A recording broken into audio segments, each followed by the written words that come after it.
Hello, welcome back. This is Jacob and today we are going to be continuing the Let's Play for Reverse 1999. So then, today we're going to be taking a tiny step back and we're going to be checking out some character stories. Well, at least one character story back from Chapter 8. The one for Anjo. And I'm very excited to see what this is going to be about. These two character stories are obviously something I missed out on when we were going through Chapter 8 because they were not available back then. Yeah, I'm excited to see what this is going to be about. Especially, I don't know what Lopera's story is going to be when we get to it in the next episode, but I'm curious about Anjo's story. Especially because, and I had to remind myself because I could not remember if I watched the trailer for Anjo or not. But the trailer for Anjo was very interesting, and yes, I did watch it back when we finished Chapter 8. I did remind myself of that one. But yeah, I'm very curious what this story is gonna be. Considering that the trailer and this... I actually, now that I'm talking about it, I think someone said it in the comments back then that the trailer and the story had not really anything in common? Or I might be remembering this from something else. We'll see in a bit. But I'm excited to see what these two are gonna be about. Also, of course, Daddy Igor is currently available on the banner to pull, and we're gonna do some pulls for him at the end of today's part. I'm very excited. I'm very excited to finally check out what the hell he's about, but we'll get to that when we get to that. But before anything else, last time we went through quite the character story.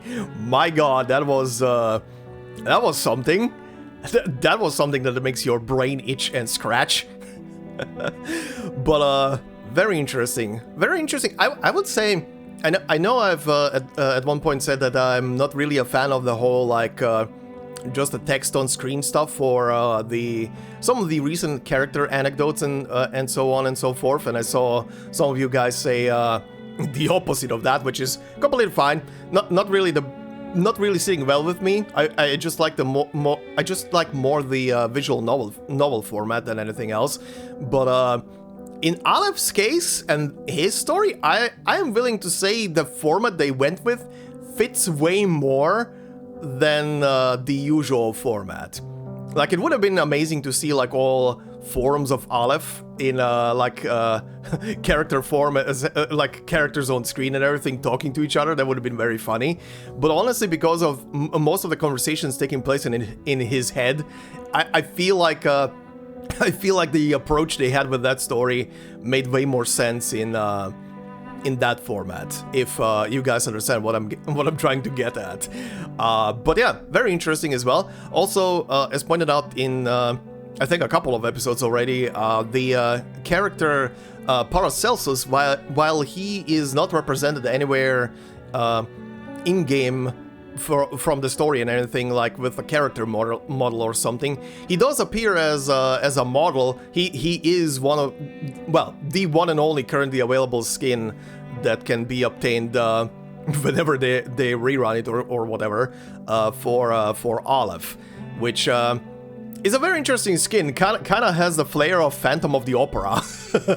I do like it, but yeah, very interesting. So yeah, he is visually available as a character, I guess, in quotes. I think the skin also comes with different voice lines as well on top of it. Zahir is the only one who does not have any kind of skin or representation yet, at least.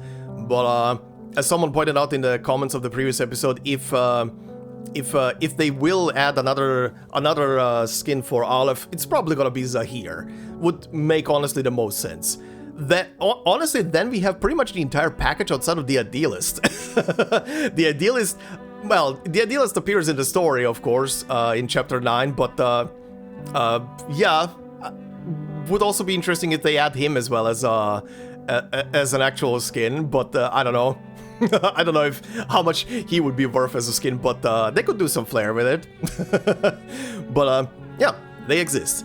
And also, as you guys pointed out, the character of Ludwig is someone that I did see before, technically, even though, we'll get to that in a moment, but even though he did appear already in he did already, sorry, he did for the first time appear or got mentioned properly here in Aleph's story, and then in Cosmic Overture is where I did technically see him in quotes.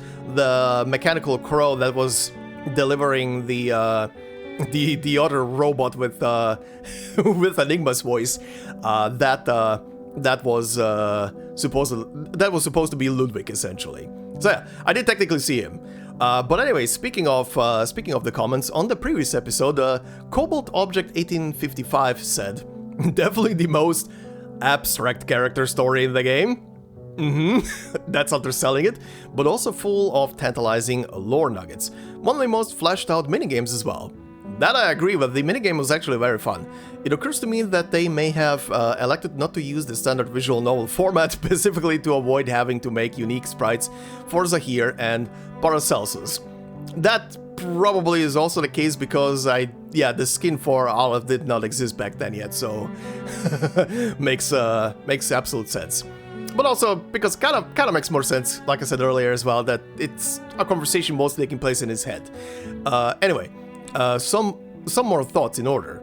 As far as I can tell, Ukbar has no connection to the game's larger narrative. I'm sure it's like symbolic of something, but hell if I know what. Yeah, Ukbar definitely has some symbolism there that is also definitely flying over my head, but it was definitely not mentioned for no reason at all. I do agree with that. Continuing, others have mentioned Ludwig's appearance in 2.7, though funnily enough, this story was actually his first mention since it released in 2.6. The year of Apeiron was 2007, aka 8 years since the first storm, so Ludwig and the Idealist correspondence took place between 5 to 6 years after the first storm. Given La Paz HQ has storm immunity, it makes sense the computer's internal clock would keep counting as if time never reversed. That is actually a very good point. I didn't really even think about that. Yeah, the computers would continuously just count the time forward without any other influence. Right. Learning that Lorentz Butterfly is actively targeting Laplace members for assassination definitely recontextualized my understanding of the Institute of Lorentz as a faction. Looking forward to the story where they're brought into focus. Yeah, same. Lorentz Butterfly was quite an interesting little bit of both appearance and lore, and that whole mishmash of stuff that was happening there. Anyway, the Miss Grace backstory hints are the part I found most fascinating initially. I wouldn't have expected her to reveal info about her original identity so casually, though who knows if she's telling the truth. I wonder which version of 1990 this Cecile came from. Yeah, interesting. Very good question, I also wondered that.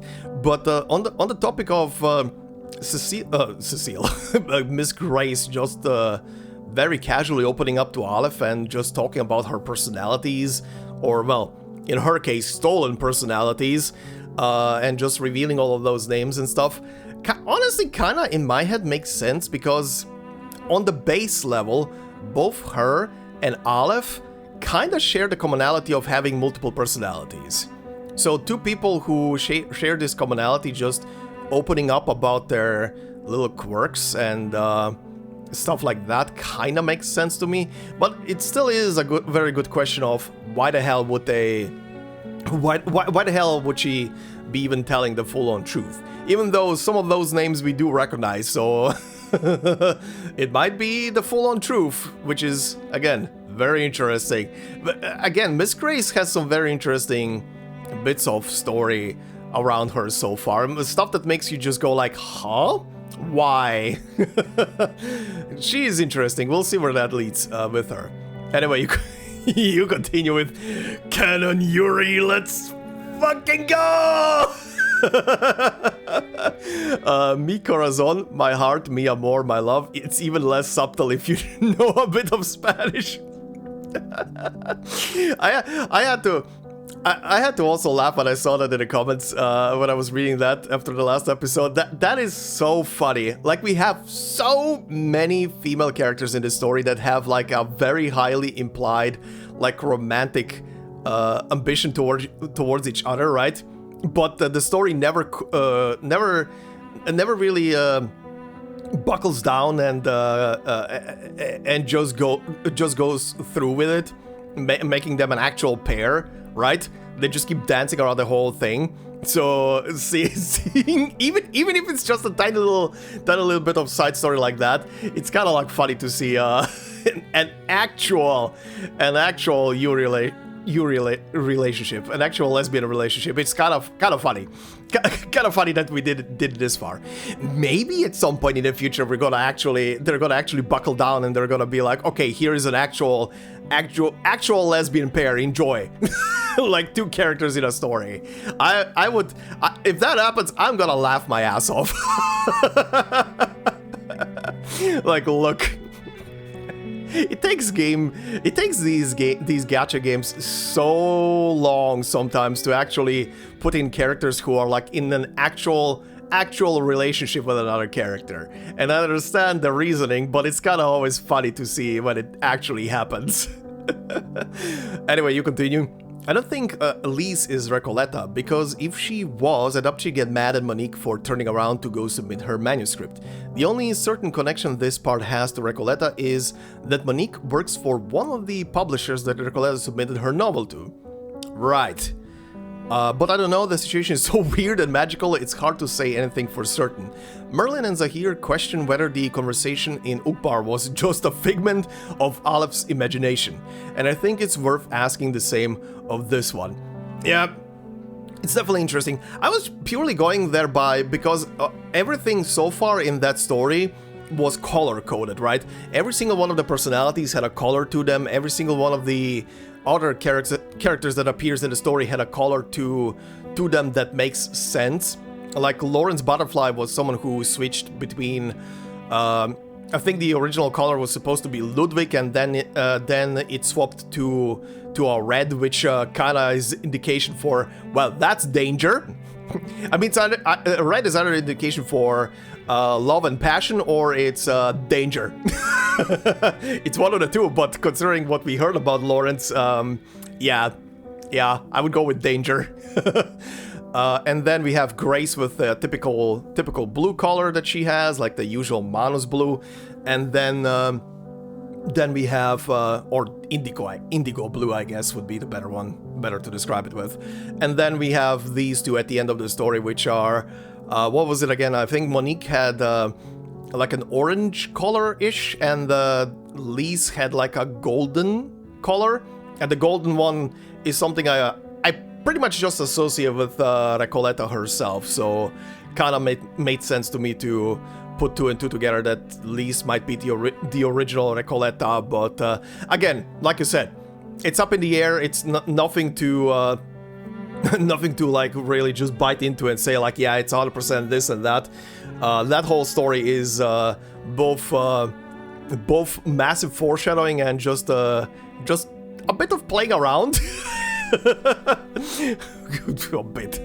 bit of playing around, that's also underselling it. But anyway, Cobalt Object, thank you very much for that very well put together comment about the Olive story. Anyway, let's hop in. Oh yeah, right. Also, one of you reminded me to listen to Anjo's song at the end, Goodbye, I think it's called, just, which I will do. I will do it after we're actually done with the story itself, before I go into her file and everything, and voice files. But I'm just gonna say it right now, I don't know if the song is gonna get copyrighted or something, like if it's gonna trigger something on YouTube. If it doesn't, good. If it does, well, I'm gonna have to do the usual thing where I'm gonna have to probably do some of the built-in YouTube functions to scramble the sound. I hate always doing that, but we'll see. I think I did listen to that song at some point. I think I did. So the song is familiar to me, but just for story purposes, I will listen to it just to see how it how it hits. Anyway, the overcast October. Aha. Interesting background. Okay. Papaya and Predators. Okay, considering that her kind of childhood story was already told through, what's it called? Through the, through chapter 8, in those little bits of information that we were gathering through it, I don't know what this is gonna be, outside of background information of what was happening with her so far leading up to chapter 8, maybe? Let's see.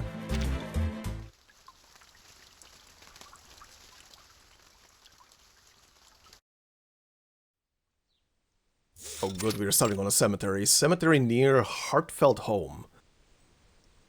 The air is damp with the rain, leaving a slick dew on the leaves of a papaya tree, which shades the unkept cemetery. Holy Dark Souls church bell. Alright. At the first toll of the funeral bell, everyone turns to the distant tower commemorating the Dragon Slayer. Excuse me? Except for Colonel Bastos, who stands at the end of the line. You get a model? Okay. Old veteran. Was this one of the... I can't remember how many characters they were showing from, or rather, showing, in quotes, from, and naming from the retirement home. Is this one of those guys, or is this just a random new dude completely? Papayas. I had thought this tree might never bear fruit. None of those present could be said to be any younger than the one they'd laid to rest. What a dreadful season. You're not kidding. It's been so damp and stifling. I feel like it's boiling my brain. Oh, it is the people from the retirement home, okay. I think it is? I can't remember her name, but that's definitely the model of the lady. Hang in there. Remember, Nala made her special sweet and savory snacks today. They'll be waiting for us back at the home. Huh? Sweet and savory? So she'll be serving burnt bananas and sweet potatoes. Is she that bad at cooking? Or will it be my favorite her jawbreaker cassava? Jawbreaker cassava fritters? What the hell? Thank your lucky stars for her. She was sent from above like an angel. So what if she bumped her head along the way down? Did you hear singing in the kitchen at 4:30 this morning? It was too loud, at least. She tried to be quiet. Was she already up making breakfast at that hour? Making breakfast? I can only imagine the state of the kitchen. Oh god. You shouldn't pile so much on her. She's bound to slip up sometimes with all that she does. You say that. She's always the first to jump in when she sees something to do. And if I even try to stop her, she gets mad. Just like my little Ela. She was so full of energy back then. She was such a lovely child. I remember how her dark hair shimmered like silk in the sunlight. Too bad old Cinder will never get to enjoy Nala's hot bean porridge again. The elders turned their gaze to the nearby grave. One lets out a small, soft sigh. The wooden coffin, suspended by hemp ropes, is lowered into the ground, and the first shovel of dirt is dumped on its lid. Wild grass roots intertwine around the headstone, where the once unruly bougainvillea has been replaced by funeral lilies. Colonel Bastos turns his singular eye to Nala, who is pushing a wheelchair. He joins her at the end, as they lay down the last flowers. How does my hair look? Took me half an hour to get it just right. Don't worry, Colonel. Your hair's holding up fine. But, Nala looks up at the sky. Is he watching over us from up there? Aw. She thinks for a moment, then quietly waves upward. Aw. Here we are, old cinder. Lilies cover the freshly dug soil. The soul within awaits their song. Old Quiteria props up her accordion. As the Colonel often says, a good accordion is never in bad taste. Just as they have so many times before, they sing one more song for their departed friend. Joyful, beautiful, my homeland. Well, I don't know what the melody for this is. Under a long canoe in the night sky, I long for that eternal river. Are there swaying palms there? Are there robins singing? Sleep now, O traveler, in your homesick dreams. You'll bring joy to your family. May he rest in peace. The crowd, may he rest in peace. After all these years, old Cinder is the first of us to go. Who still remembers him leading from the front across all 4,000 miles? By the end of it, his boots were so caked up they were as heavy as lead. Always have to be ahead of us. Even when it comes to death.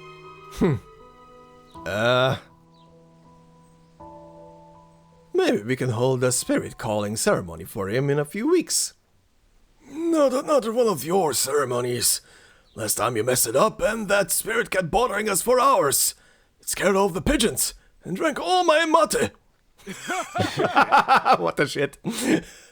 The funeral does not so much end as fade into the background, as the elderly veterans return to their bantering. They share the same sense of perseverance, even now that saw them through so many battles together. At that moment, in the dense weeds, a pair of thick-threaded boots thud over the muddy soil, and a revolver is cocked. What now, Captain? We going over? The shadows in the jungle tremble slightly, the soft whine of a horse breaking their silence. The captain looks back at his team and lowers his head. Oh, who are you? Another new character, okay? There's no other choice. Okay, that's a new character. The elders prepare to leave, completely unaware that Nala has hidden herself. Except for one. You know, my dear, it's not polite to stuff yourself like that at a funeral. She wipes her mouth. So that's why the chickens were disappearing from the coop. Oh, is she just munching on the chickens? Actual raw chicken? No one else has noticed, have they? Oh, of course not. Then there's hardly a problem, is there? I've possibly gorged myself, but I still feel so hungry and a bit dizzy. Oh dear, you don't look well. Have you gotten heat stroke? Not sure. She shakes her head and sniffs the air. Oh, it must be the mesquite trees. I always feel ill around them when they bloom. Okay, it's not fully voiced. The smell makes me dizzy. Mesquite trees, huh? Very specific. Well, my dear, you've been doing so much to organize the funeral. Just don't push yourself too hard. Old Cinder would never forgive us if we didn't take good care of you.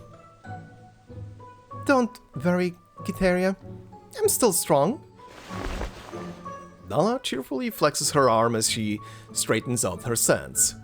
Just as the old woman is about to speak, a rustling breaks out from the nearby jungle, startling the long-tailed monkeys in the trees. Not far away, the other elders walk in close step, beneath the cover of their umbrellas. Who's there? Be careful! Look out! Someone's hiding over there! Soldiers emerge from the jungle leading a few thin horses. Their clothes are tattered, their faces exhausted. The leading officer raises both arms and moves forward. Led by their old colonel, the veterans fall back into a battle-ready stance, all scanning the newcomers carefully. Disculpa, we didn't mean to intrude. We just need a place to rest. We haven't had a proper meal in a week. We can't go on much longer. Huh? Who are you? Why are you out here? We're a patrol unit. We got lost in the jungle during a clearing mission. Okay, sounds like an excuse. This answer causes murmurs among the others. You're Shorty's man, then? You got holes in your head. It's been ages since they took out Shorty. The military is in charge now. Don't trust a word out of the mouths of these leeches. The others grumble, but most shrink back, blinking at the unwelcome guests. Wait, please, let me explain.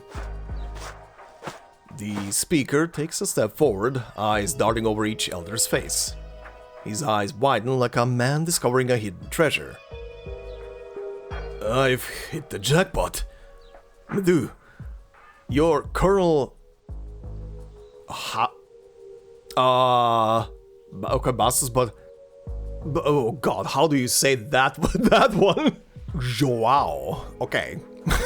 that, I think, is the way you're supposed to say it. So, Colonel Joao Bastos.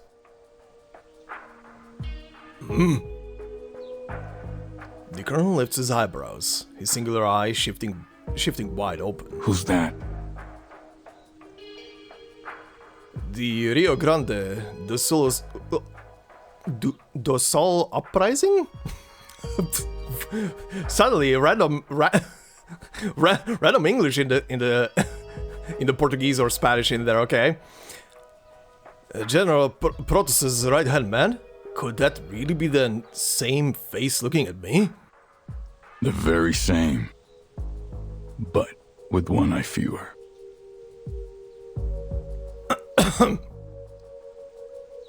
The other man respectfully salutes the colonel. Sir. Lieutenant Bandijo Mokiro Baya, Colonel. Bahia? Okay. Are you stationed by the Cachoeira River? I was not percent sure I was winging this that part. Baya, okay. Yes, Colonel. It's all wasteland now, isn't it? Yes, Colonel. Where the purslane grows wild and the Brazilwood stacks higher than the piles of corpses that it took to claim that land. Sir. Colonel, you have no idea how many times I heard your name on my father's lips. You really taught those bullies a lesson. The paper said you still have that bullet in your head. It's all in the past now. Really? There's still a bullet in his head? Yes. So now my brothers and I are fighting for that honor too. Any violence and destruction you face here will be done away with. The colonel's face changes. So, then you're the ones causing all the trouble around here. Trouble? No, Colonel. We're just following our orders. We're here to deal with what's left of the traitors and criminals. Don't give me that excuse. I know what your leaders are up to. Go back to the capital and tell your commander that Bastos sends his regards. Tell him I don't approve of what you're doing, of what they're doing. You're just feeding your youthful ambitions. Sir. Colonel, those are dangerous words. Come then. Arrest me. The colonel casts a stern and baleful glare at the young man. Although you may know me, boy, you and your men can't stay around here. Colonel, we've been fighting for 3 months. Our rations are depleted. We have many injured. Lieutenant Wakir rummages through his pockets, offering up a rain-soaked packet of cigarettes to Colonel Bastos. The colonel remains motionless and unflinching, silent as a mountain. I say. The old caregiver breaks the silence, casting a frown at the colonel. These boys have suffered enough. Is there any harm in bringing them inside for a little food and rest? Look at the state of them. Most of them can't stand up straight. Some of these injuries are near to turning gangrenous. Colonel, they'll never make it back to the capital like this.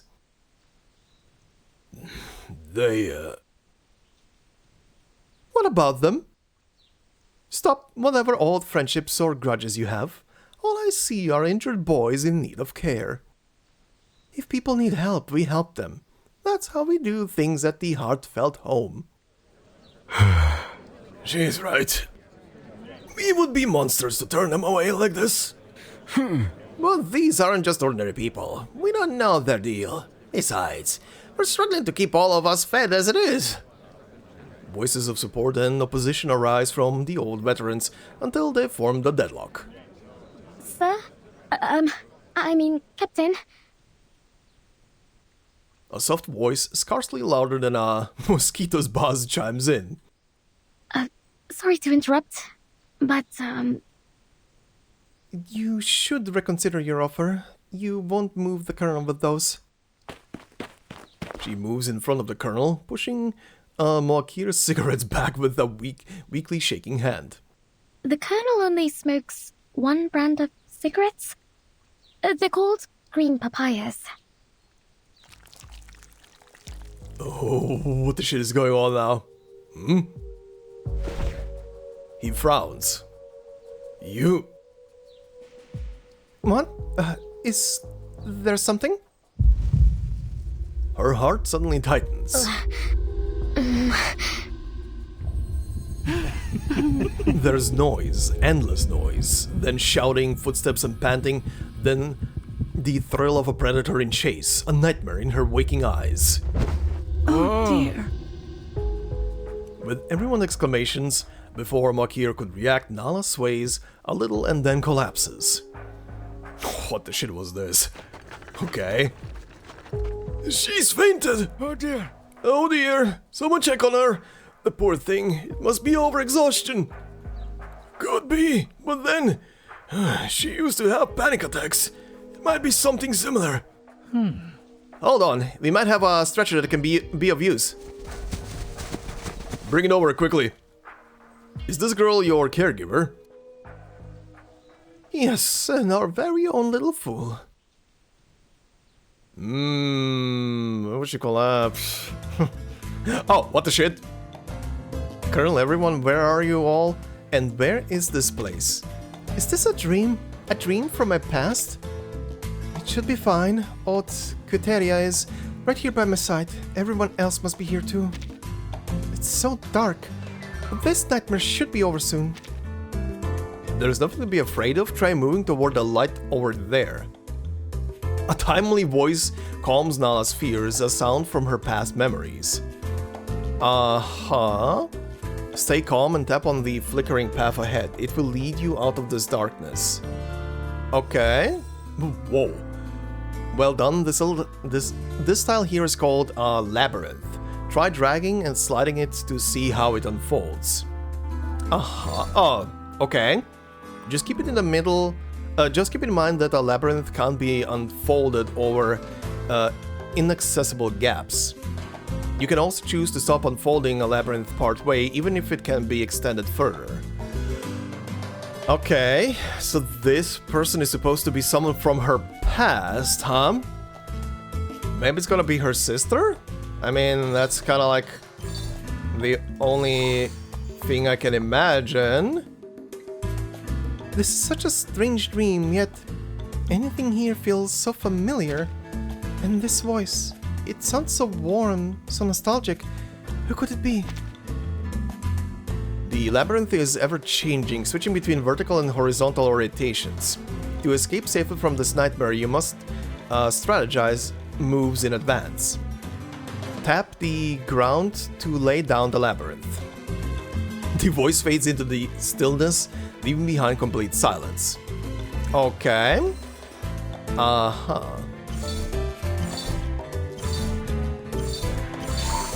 Interesting little mechanic. Unfolding a box, essentially. Very funny. Come on, let's all carry her back. You boys are welcome to rest at the heartfelt home for now. Vamos. The troops give a small cheer, springing up like dried grass after a long-awaited rain. The colonel grimaces, wheeling about and moving past Mokir wordlessly. The misfit band of the wounded and the elderly trudge toward the house in the distant, mist-marked, heartfelt home. Dad. I'm not sure that letting this pack of wild, half-grown puppies into the house is a proper choice. Hungry dogs bite. Climb it up. Look at them. They're not so different different to how we were back then.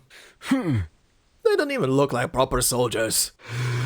Are you saying we did?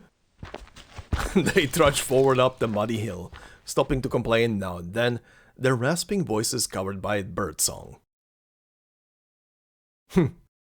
Very interesting.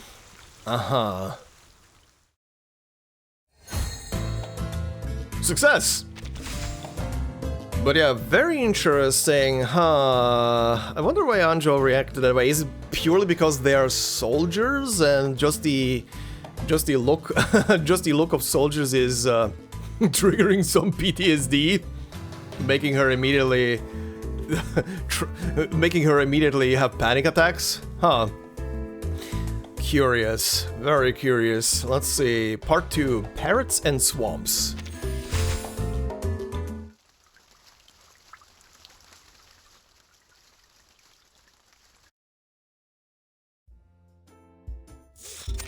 Interesting music. Nala's bedroom. By noon the next day, her nightmare has passed. The girl who fainted yesterday springs back into action. 6 a.m. Go to the post office and collect the day's copy of the Morning Insight. Check. 7 a.m. Check. Breakfast, cornflakes with fried bananas, sweet potatoes. Check. Next, change the sheets. Oh, which side is the right side? What was it that old Quiteria taught me? All done for today. Just one last thing. She frowns and straightens her hair in the mirror. All right, story time. Is she gonna go and read stories to the old folk? Tea room, heartfelt home. Stories, yes, the most interesting ones can be heard in the tea room. These always bring together both the elders and their eager young listeners. When I first came to this place, not a single road was paved. And the dock? Forget it. We waded to shore. People didn't even know what a newspaper was. Didn't you say last time that some people had already arrived looking to start a transport company? She responds as she wipes the coffee cups with a handkerchief. That's right. Yes, right, I did. But they couldn't find anything to transport back then. Our times have changed, huh? Now they're making record profits hauling cocoa and fruit. Here's your mate. Here's your mate. Oh, careful, it's hot. Just think what might have happened if you invested. You'd have made a fortune. He's just sour over not buying that land when he had the chance. Next he'll tell you, he won it all in a brawl, but I happen to know the notary. He never owned the damn thing. And this is yours. One cafezinho. It's like you have so many knowledgeable friends. Of course. Of course, then. Back then, I swore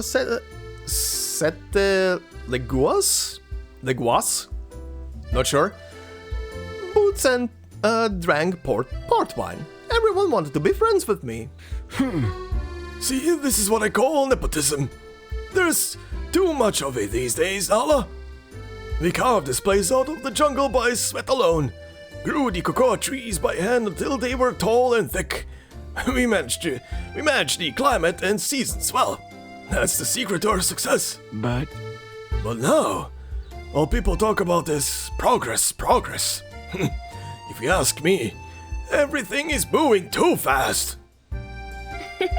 All right, calm down. Don't make me add an ow-ow egg to your caipirinha.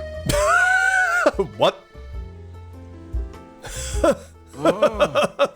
Oh, Nala. The elder laughs heartily, taking the offered liquor. As at the same time, there comes a sudden crash from another room. There seems to be a lot of commotion over there. This is gonna be one of the two stories that always has more voice acting than the other, right? Nala runs off to investigate, and the three elders watch her leave. Hey, my story's not finished yet. Where's she going? But she didn't look back. Admit it, we couldn't get by without her. The three elders exchange glances. That my coffee, then? The elder passes the cup. And is that my mate? Oh no! She brought the right things but gave it to the wrong people. Oh. This is actually very sweet. This is actually very sweet so far. The elder holding the mate tea hands it over to the one who was served liquor. And that's my liquor. Thank you very much. Of course it's the old lady with the liquor. That fits the trope. They sigh contentedly as they at least receive their intended drinks. At last, each takes a small sip. These guys are great. Colonel, what's going on?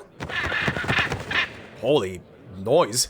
In one corner of the terrace, a macaw in a birdcage tilts its head, watching the odd scene. A scuffle between Colonel Bastos and a soldier. What's wrong? Seeing Bakir approaching, Nala instinctively hides behind the colonel. Yeah, she has some internal fear of the guy for some reason. Sir, we were playing chess with Colonel Bastos. He couldn't pay up. You little whelp. Oh god, that was a lot. That was a lot breathing all of a sudden. You little whelp. Open your damned eyes and tell me what this is, if not money. But Colonel, we don't use Conto and... Hey, this isn't money anymore. Shouldn't you be resting, soldier? Get moving. Vamos, Corporal. Yes, sir. So he was paying him in old currency, huh? The colonel's grey mustache quivers slightly in the air. Mustache is quivering. Nala, how much longer are these rascals staying? Criteria said they shouldn't leave this month. With the weather so hot and damp, it won't be good for their wounds. But I can make them disappear if you like. All it takes is one simple trick.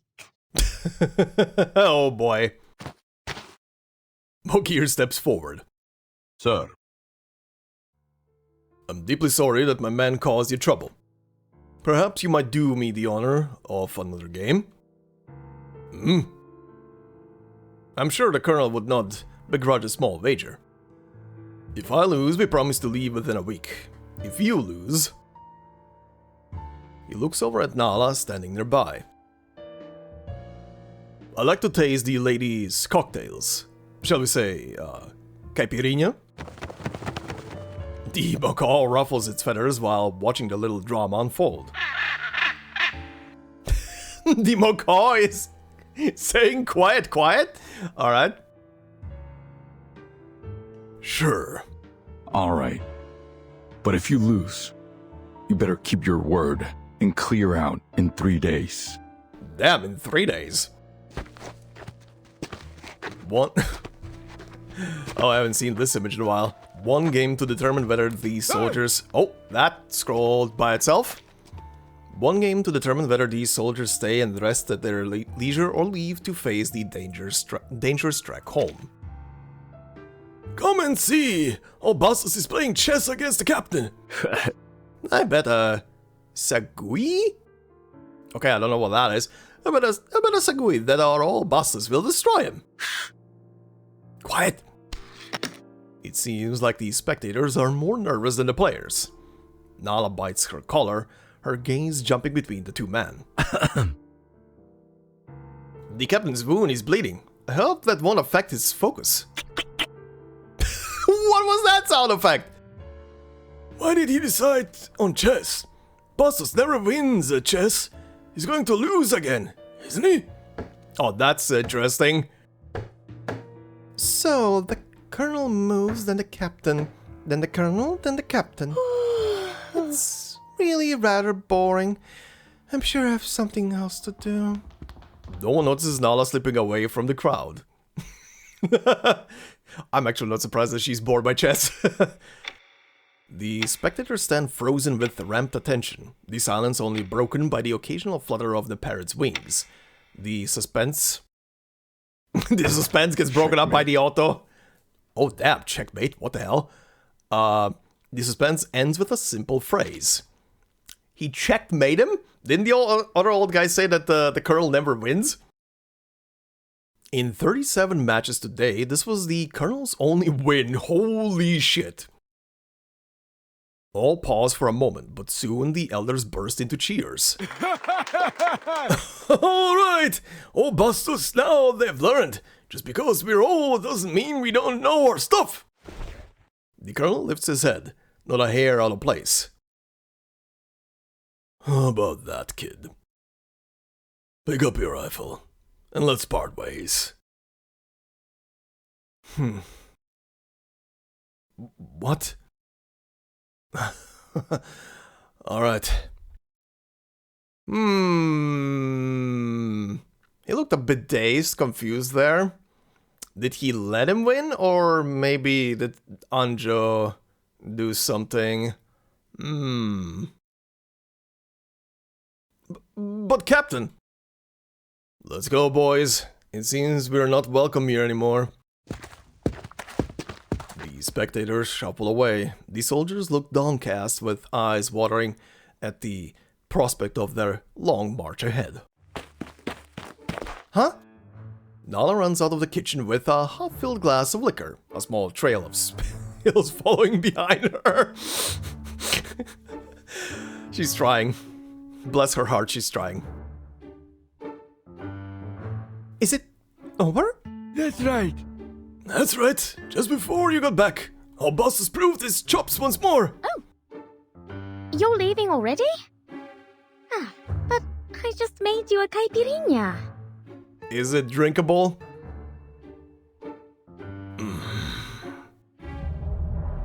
Nala? Did the colonel do his best to get him out of the way so that don't get hit by her drinks? The colonel looks at Nala from an old, incredulous eye. Nala tilts her head to the side in reply. Mokir adjusts his military coat and approaches Nala with an officer's grace. Oh, thank you. That's lovely. Miss. Mokir takes the glass and drinks it in a single gulp. Quiet, quiet! Delicious. That cardamom, it's dreamlike. It reminds me of my childhood. Thank you, miss. Mokir sets down the glass, turns and prepares to leave. Alright, with overstayed our welcome here. Move out!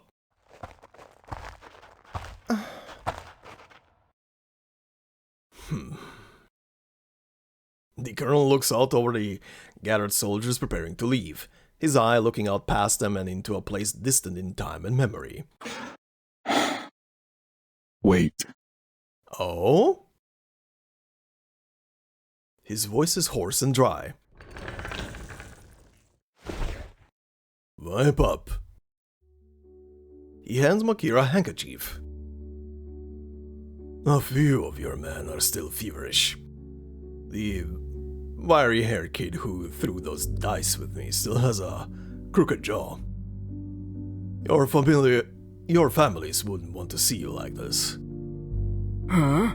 Bastos? Colonel? Colonel, thank you. Stupid bird. Quiet, quiet!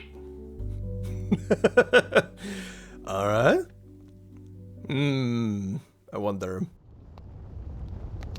I wonder if he's doing it as a favor to Nala or something. Letting those boys stay is a mistake. That's surprising. Not surprising. Hard to believe the old Cyclops agreed to it. The elders light their old quill pipes as they look over the terrace. Fiery bougainvillea twines around the window grills, and below them, laughing young soldiers. No, wait! Come on! Show me the medal! I want to see it! I only mean that I make bean porridge for everyone every day. Don't you think I deserve a little reward? The Progress Club? Don't lie. They'll really throw a party for me? No. Okay, soldiers calling out to her. Why don't we go to the procession together? It'll be great fun! Uh-huh. Everybody's drawn to her, huh? Colonel Buster sits under the mottled shadows by the limestone wall, swatting flies with a fan made of parrot feathers. Your tea can's moldy. How long has it been since you made tea? I suppose I was just waiting for Nala to wash it off. But But she's busy. She's been... she's different from before. This parrot. Does anyone know what that bird's actually saying? Apparently, according to the subtitles, quiet, quiet. Which is interesting. Okay, Anjo behaving differently because she's now around younger people, right? There was some insinuation before that her mood or behavior is changing depending on the people she's with, essentially, right? So makes sense. Yeah, okay. An evening to remember. Let's see.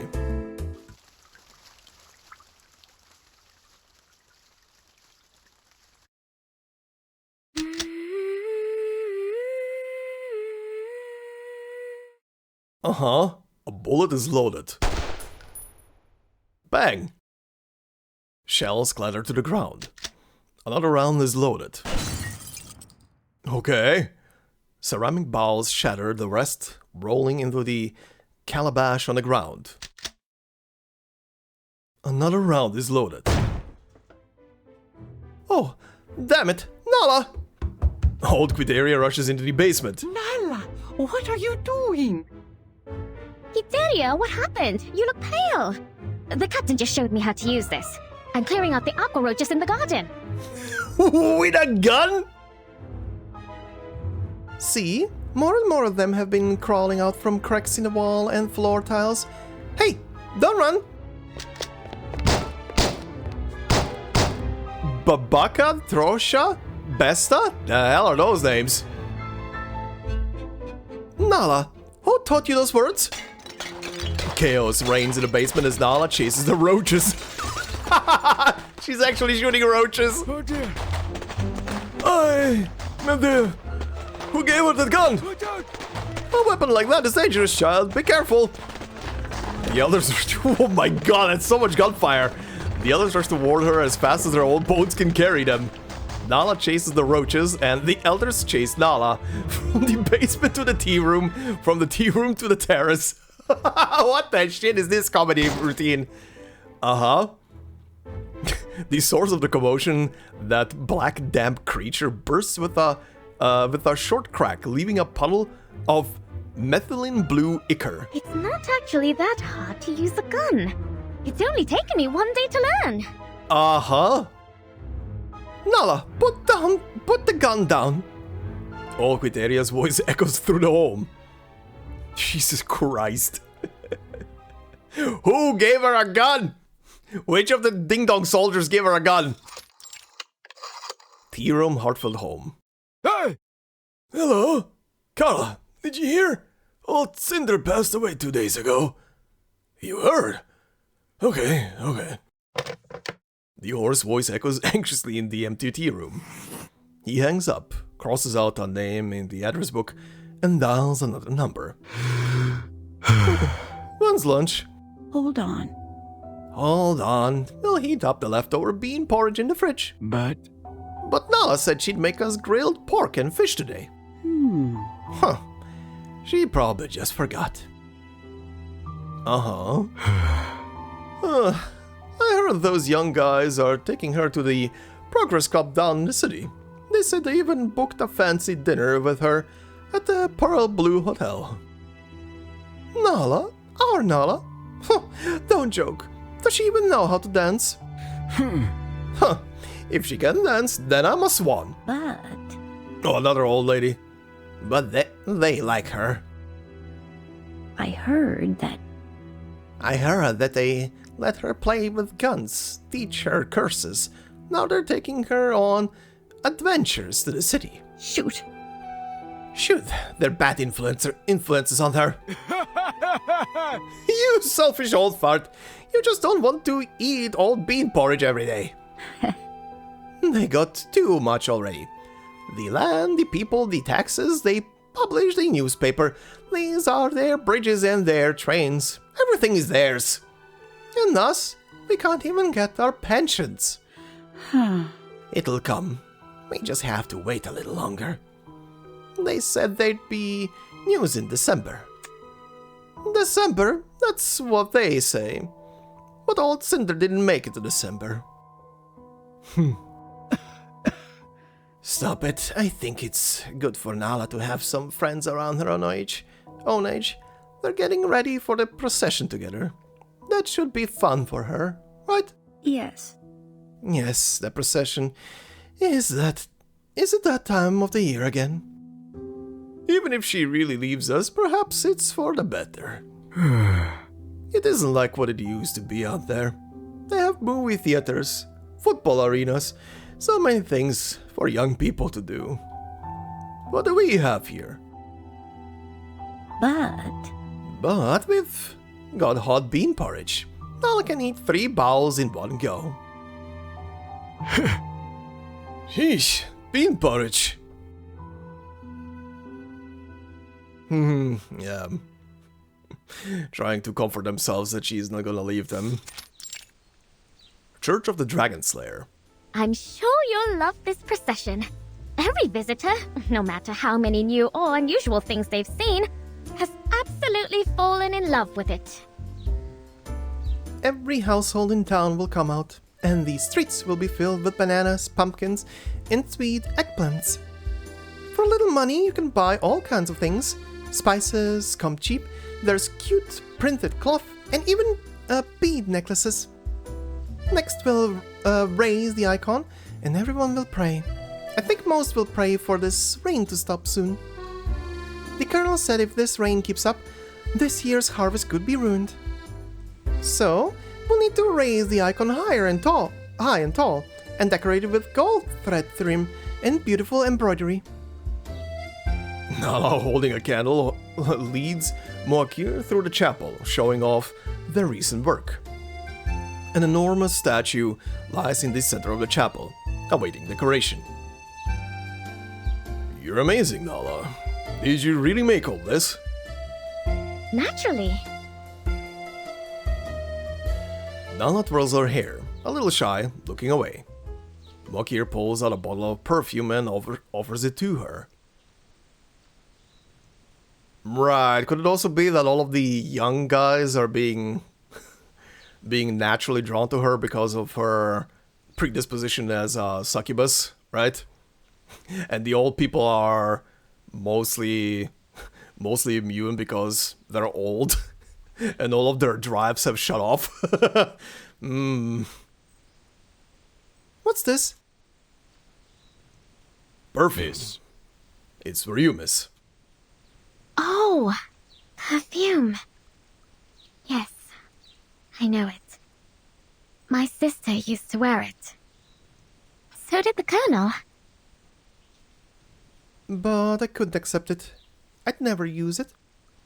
Scents like these make me sneeze. Besides all that, I so love the smell of morning jasmine.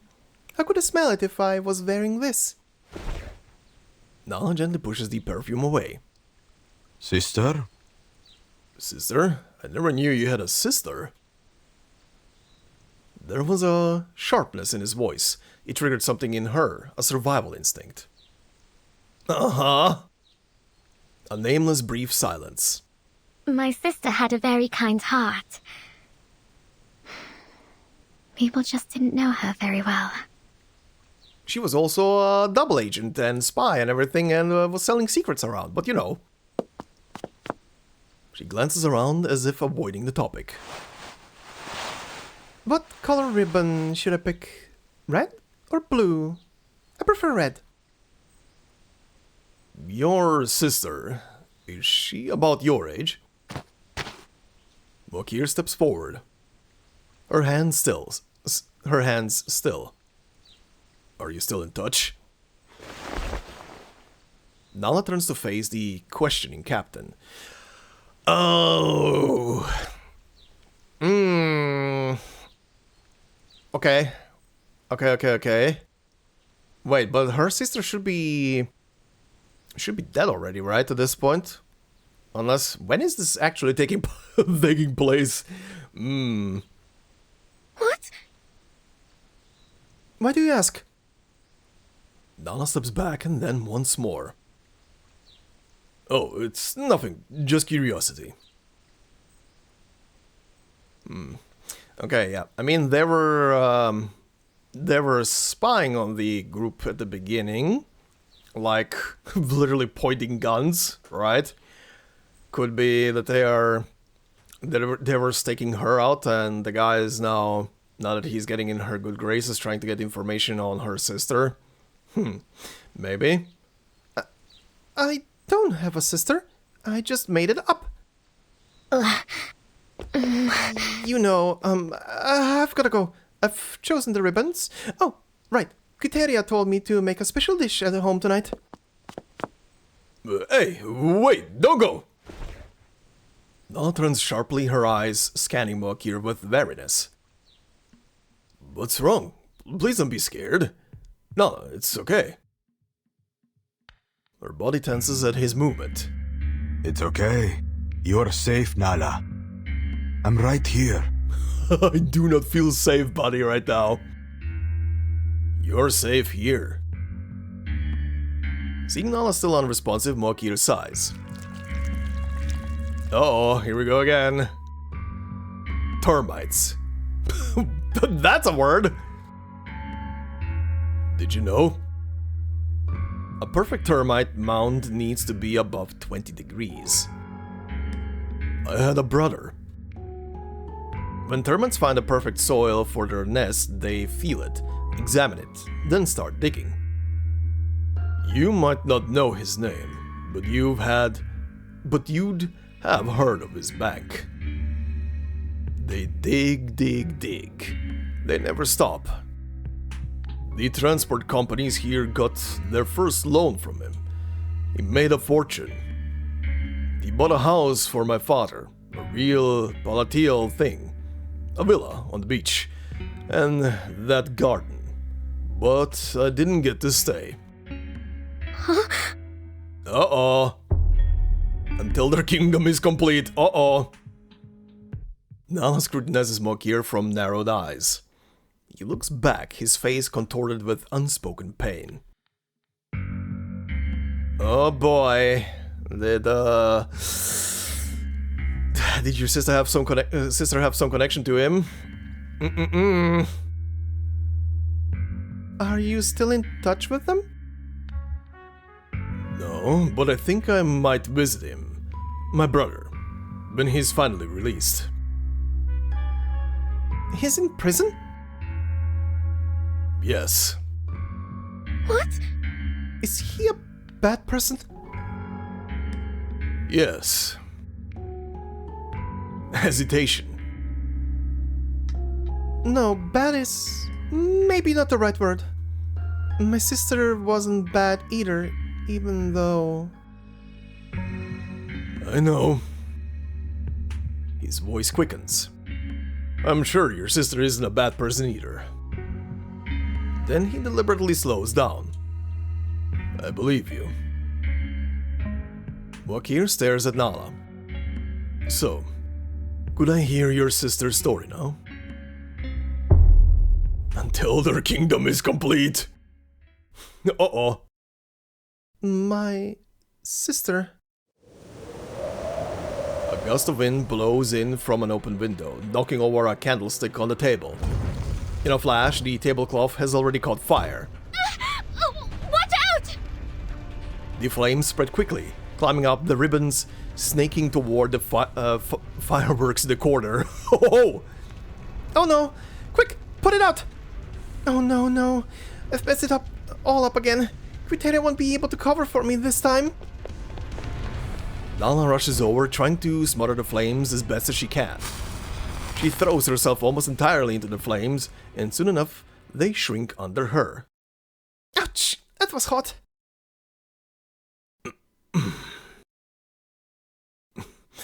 You've already healed that immense strength. You've already healed that immense strength, those claws. He looks over her in the smoldering darkness. A shadow, like a serpent's tail. Nala stands up, swatting the suit of her clothes. The serpent-like shadow retreats down toward the girl. The candlelight flickers, making the corners seem even darker. Wakir tries to approach. A pair of beast-like eyes appear from behind the candlelight. What did you see?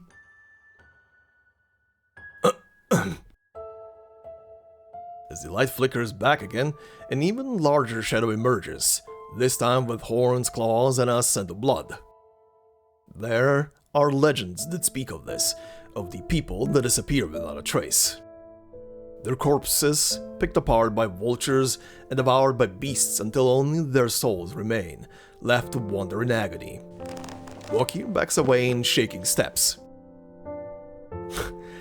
Did she change, or is she just like making up an illusion of her big form right now to intimidate a guy? Okay, also I'm gathering from this that she is, I mean there was already before also insinuations of her hiding her, like, snakeskin hands and stuff like that under gloves, right? Isn't, actually, yeah, considering I'm mostly used now to her promoted model, isn't her normal model... I need to take a look again. Isn't her normal model also wearing gloves, where she's hiding her skin and hands and stuff like that under it? Nala. Miss. Miss, don't be afraid, please. I didn't see anything. The shadow stretches closer, trembling slightly. You're an Arcanist, aren't you? It's okay. Don't be afraid. My brother was an Arcanist too. It's nothing bad. Nothing unusual. He suppresses the fear in his voice. I'm right here. I won't hurt you. I don't want to hurt you. You're safe here. Why am I feeling that he's just like priming her with these words? You're safe. Don't be afraid, you're safe. Uh-huh. A familiar scent, jasmine and gunpowder, fear and calm, uncertainty and reassurance, sincerity and delirium. Safe. No one will blame you for this. No one even has to know. They love you, Nala. Everyone that meets you feels that way. Everyone you meet. And I'm not someone who hates Arcanists. I'm just a regular person. My brother was an Arcanist too. I don't hate you. I'm not afraid. I believe in you. Just like I believe your sister is a good person. You see, in this, we are the same. We're no different. You shouldn't have to fear this world. We should be able to care for one another, to understand and love each other. The shadow stops his advance and then slowly begins to shrink, until the horns are gone and the claws retract, leaving only the girl. It's okay. You're safe, Nala. See? I believed in you, and you can believe in me. The air is hot, still, and calm. I will never speak a word of this, Nala. Okay, no, in her normal water she's not wearing... Unless that green is gloves? I'm not actually sure. That looks like her normal hands, actually. But she's hiding her horns at least, and the tail. Is that true then? She looks into Mokir's eyes, searching for sincerity. Of course. We should be able to care for... Yeah, something's going on here. Her face is vacant for a moment, then she nods. I trust you. That's gonna be a bad move. She blinks. Oh boy. Definitely feels like he's just priming her or manipulating her thoughts and stuff like that. I am not trusting this. As she steps outside the chapel, she spies something on the ground. A long extinguished green papaya cigarette. Oh boy, the Colonel was here. The Colonel was here, he heard all of that. That's gonna be a problem. And of course, this is very dense. Oh boy. Well, the Colonel was there, he was listening in. This is gonna go one way or the other. What's this? The soldiers caught sight of my silhouette. I'm sure of it. He knows about my sister and about my fears and desires. He promised that he wouldn't tell anyone, and I desperately want to believe him. But why do I keep getting the urge to break his neck? Such thick fog. Yeah, interesting. She definitely has some very strong reactions to him. Very both fearful and fearful and aggressive responses. I don't know. I really do not trust the guy. I hope it's a false flag, but I really do not trust the guy. Don't stay in the mist for too long. It's a part of the nightmare. Use the labyrinth to quickly navigate through it. Okay, yeah. Flip, flip, flip. Flip. Yay. Okay, what now? There's mud everywhere. I'd better watch my step. Don't worry if you accidentally step on the mud. You can still stand on it and move through it just fine. The labyrinth can be built in an upright position on top of the mud, but other than that, the mud shouldn't cause too many issues. Let's take a break here and rest for a bit. That voice, it's been guiding me this whole time, I think. But I just can't remember whose voice it is. I mean, it's probably gonna end up being your sister. Tap the ground to lay down the labyrinth. Here? Can I go like this? Oh, I can, okay.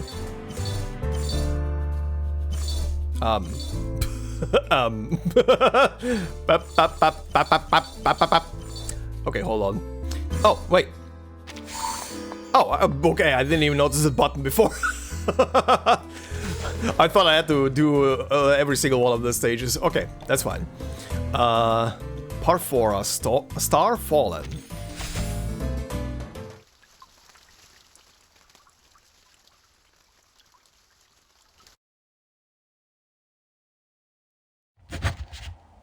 Dear Mr. President, please accept our deepest greetings and well wishes. I hope you can look past the nasty nicknames we gave you. I am still your most loyal servant. Nala has some business today, so I'll be leading the poetry reading. A stir runs through the gathered elders. Where's Nala? Yeah, it won't be the same without her. She loves reading poetry, and we love listening to her. Why wouldn't she be here? Quiet down, everyone, quiet down. Is she still out with those soldiers? Did she teach us to go to the club? No, of course not. It's nothing like that. Now come on, let's get back to the reading. Inhabiting this pitiful land, dwelling among beasts. Old Quiteria starts the poetry to stop the chatter, and the elders have no choice but to follow along. Pitiful man and pitiful beast, together dwelling in this ravine of life. Okay, auto-scrolling, thank you. That is going very fast. Pitiful man and pitiful beast, together dwelling in this ravine of life. Sorrowful freedom binds you, mutating you into a beast. Friend of friend, kisses and caresses. When did their faces change? Family of family, the warm bonfire turns into a man-eating demon. Well, that is kinda perfectly describing Anjo and Nala. But before long, the whispers return. I heard Nala might leave us for good. No way. No way. Where did you hear that? What is it that has got you whispering this time? They said... What did they say?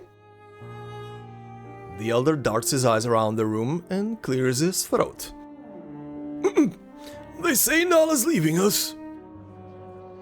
The room roars into a loud debate. Who said that? The soldiers. They said the captain and Nala have been out together a lot. No. Now they're saying Captain Mokir has offered Nala a new job. Something in the capital with them. A government desk job, or maybe working for the newspaper. No matter what. No matter what, Nala is leaving. She's starting a new life. The clock chimes 3 times and the room goes silent. Nonsense. Old Quiteria sets down the poetry book and summons up her strength to straighten out her her back. Her real name is Gintalia, but she prefers to go by Quiteria. Interesting. Why though? Everyone, listen. Her voice is strong. In the past 65 years, she delivered 267 babies with her own 2 hands. Damn. 20 years ago, I found her in a run-down corner of this city. I'll care for her as long as I still draw breath. Okay. I know that all of you feel the same way. It was her hands, her scent, and her voice that welcomed each one of those children into the world. Yeah, Anjo is just one of her babies, essentially.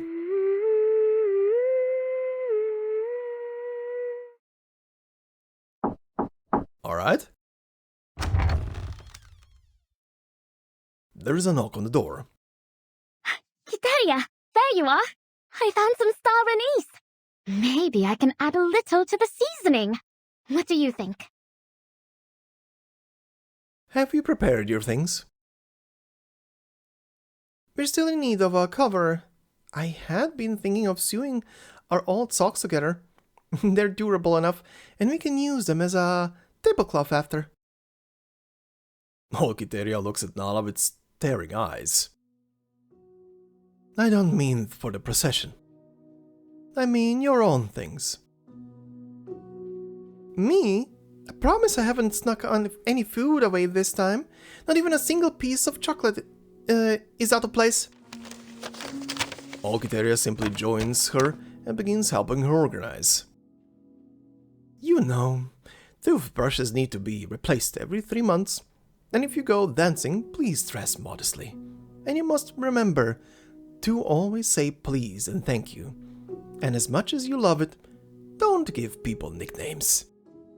Most importantly, don't be too quick to trust others. Why are you saying this? Gitaria doesn't respond. She just opens the drawer and helps her pick out clothes. You're like the... Pachamama? You're like the Pachamama from my dreams right now. If you aren't careful, people lead you astray. Oh, stop. I'm not some old fool like Flair. Why are you treating me like I'm clueless? Gitaria pinches her nose, takes a deep breath, and looks up into her eyes. Teria? Remember that story I told you? About the sun god who ended the great flood, causing the first rainbow to appear in the sky? You never know if something beautiful brings a blessing or a curse. A rainbow to some is salvation, but others see it as an omen of death. You know, I used to make a living interpreting dreams. I'd pay, and I'd divine. But each time I looked into the future, I saw things I hoped would never occur. I hoped those omens were just shadows. Still, every outcome can be beautiful in its own right. Nala is stunned, unable to digest the information. Maybe it really is a new world. A world full of potential for young people. For you. Gitaria pats Nala's head. I'll always be proud of you. Aww. That's very sweet. If it rains for another week, the Colonel's wheelchair will rust over so badly it'll be just another chair. The Colonel knows this better than anyone, nervously shaking his legs and rolling back and forth in the Heartfelt Home's courtyard. He holds a thick bundle of letters wrapped in rose-colored paper. He can't roll this rusty wheelchair all the way to the post office alone.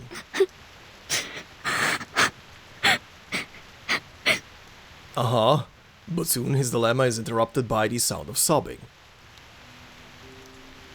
They say if you cry during the rainy season, the rain will never end. Colonel? Oh, you're here.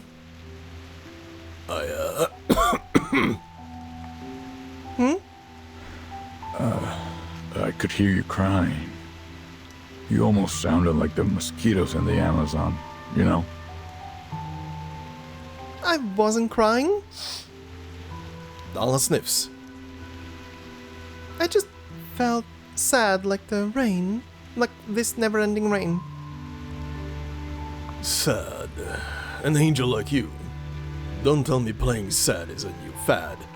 With you young folks. No, it's only old Gitaria came to me and told me some things. I don't quite understand what she meant by it, but now somehow I just feel so sad. Yeah, again, another notion of or example of her absorbing the feelings of people around her, right? And that immediately showing in her her behavior. They're sad that she's leaving, so she feels that. But maybe she doesn't realize that she's reacting to their feelings yet, I guess. At least she's not showing any signs of that she is realizing that she is sad because she feels their feelings essentially of sadness. All right. The Colonel panics, looking at Nala's head, wanting to pat it, but instead, Tune, just pat her head, you. Sempre alerta, altanero. O soldado brasileiro. Forte, bravo, destemido. Nunca foge do inimigo. A real soldier never wastes a word, is as brave as an angel and as strong as a tiger. A song from a bygone era of war, written by a one-eyed poet.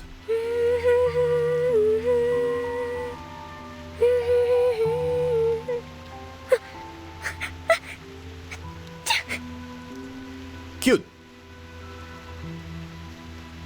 See? Sneeze it out, and the sadness goes away. Nala sniffs and shakes her head, and she raises her eyes. As she raises her eyes, she notices what the colonel is clutching behind his back. What's this, Colonel? This is... never mind. Don't look. Thank you for taking the time to read this.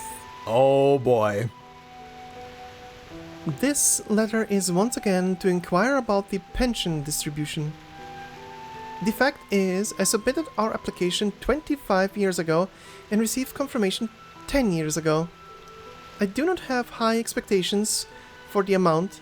My years of waiting and perseverance were for something more valuable than a number. I just can't stand these day-to-day struggles, even though I now live in a welfare home, and life here is quite comfortable. But recently a group of people, acting like bandits, have been brutally seizing our land. Is that... Did you mention me here? Huh? Take her away? Nala looks up at the colonel, then back at the letter. Was I leaving? Well, you gave everybody the impression that you were leaving. Deus me livre. The colonel seems flustered and uneasy. Damn it. He rocks uncomfortably back and forth in his wheelchair. Just toss it in the fire. He seizes on an impulsive decision. Look at this.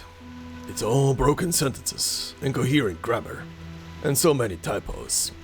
This isn't my writing. You know that, Nala. So help me burn it.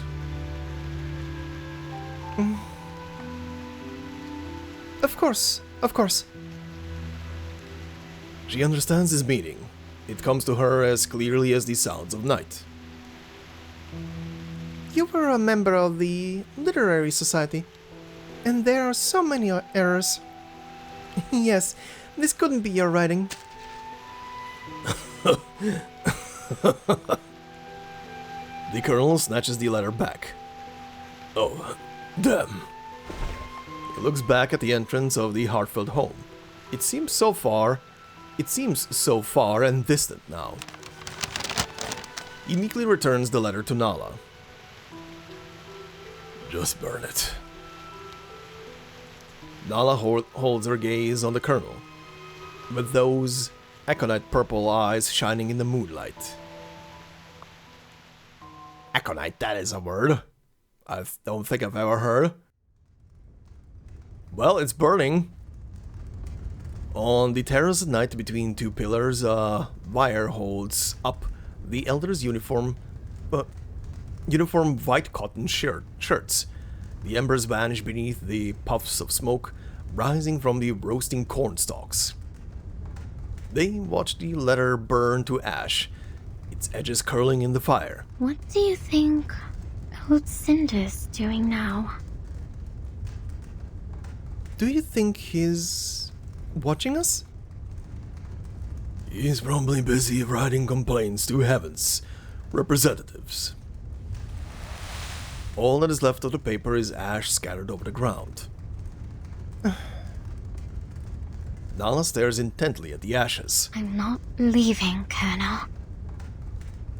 The colonel's mustache twitches. That's your decision to make, not mine. He struggles to squeeze out the words. Oh, be honest with yourself, you're happy that she is staying, you dingus. Every single one of you is happy that she's gonna stay. All people, all tsundere. Okay, Sleepwalking, stage 5.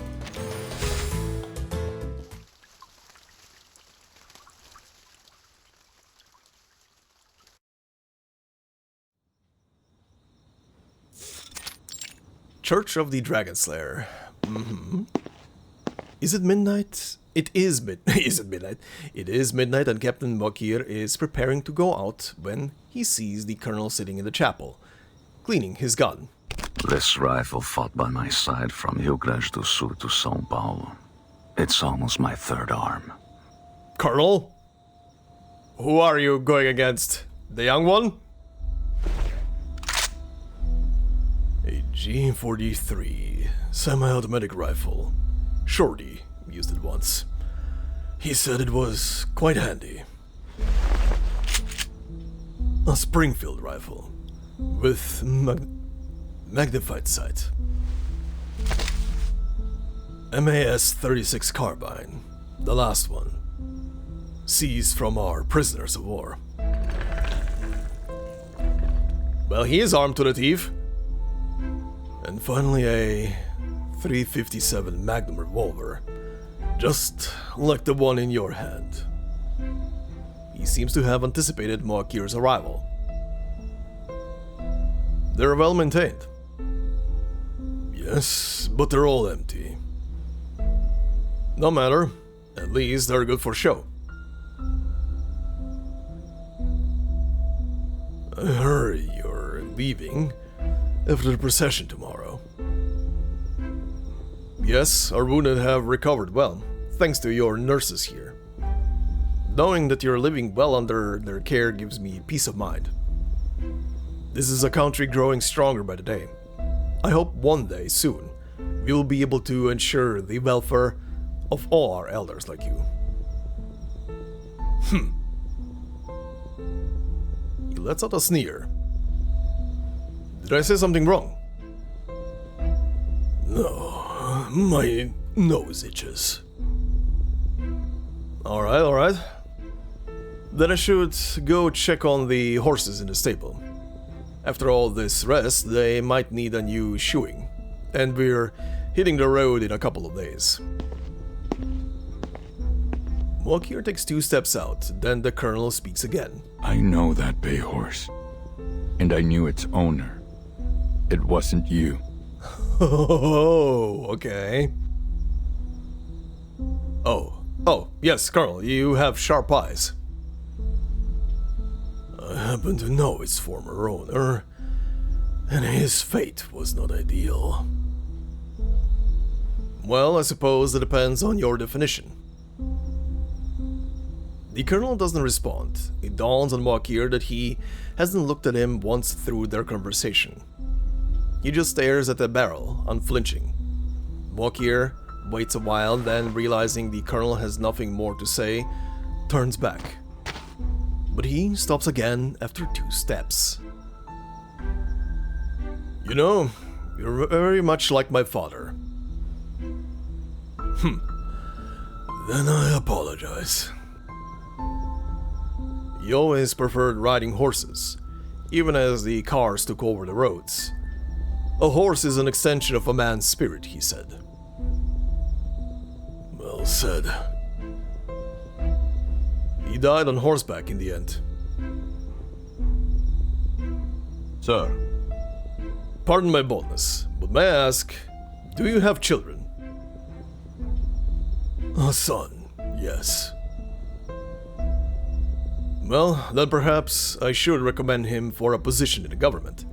If he's willing to learn and works hard, he could get a post in no time. He died. Yeah, felt that one coming. Oh,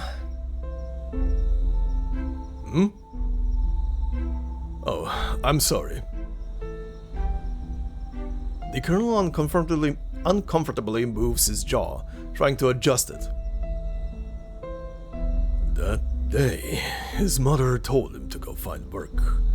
But instead, he went to the San Sebastian Square to watched the cockfighting. That day, there was some chaos in the square. A fight. A bloody fight.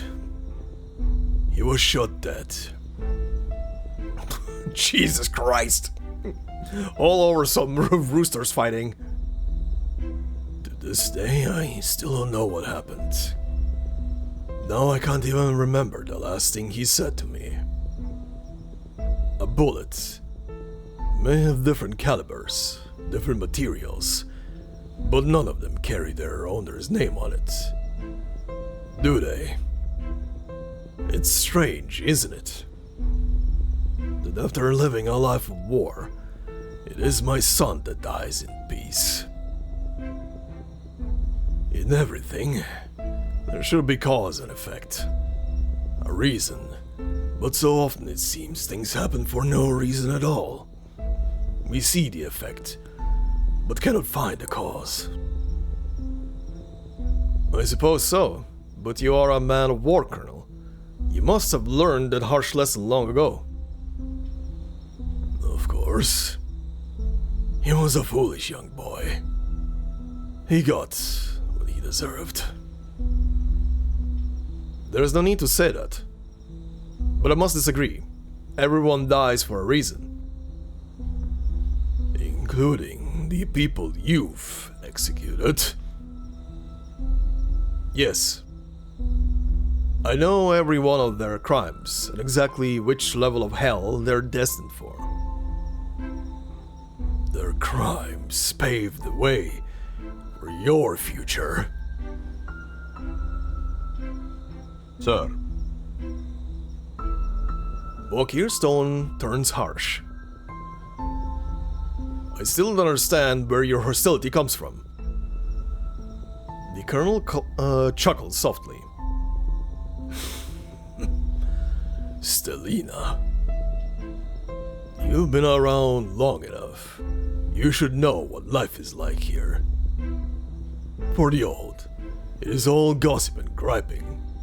We watch the cocoa grow, wailing away our twilight years with trivialities.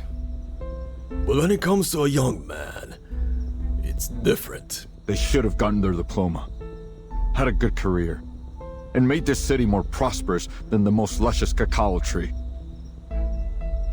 Instead, boys find themselves embroiled in brawls over honor and retribution, chasing dreams of titles and glory. It's the same stupid games they play everywhere. Politics and machismo. The Colonel pauses, looking up at Mokir. You tell others you have a brother, but what you don't mention is that you put him in prison yourself. Colonel, eavesdropping is beneath a man like you. The Colonel doesn't reply. Faces he hasn't thought of for years float before him. The line between life and death blurs. You may think you've got a winning hand, but there'll come a day when you realize it can't protect you from true danger. See, Colonel, that's where you and I differ. I don't play the game. I see the table. Whoever sets the rules controls the outcome. When Pedro II decided to stay, when he received the reply, the apple is ripe. When he gave the cry of Ipirana, he won not with a sword, but with a crown. In fact, Colonel, we've never been part of a true revolution. We only passed through one skirmish after another. Only fools believe in seizing power. No. When you know the game, power finds you. Control the cause, and you control the effect. See? This is how we differ.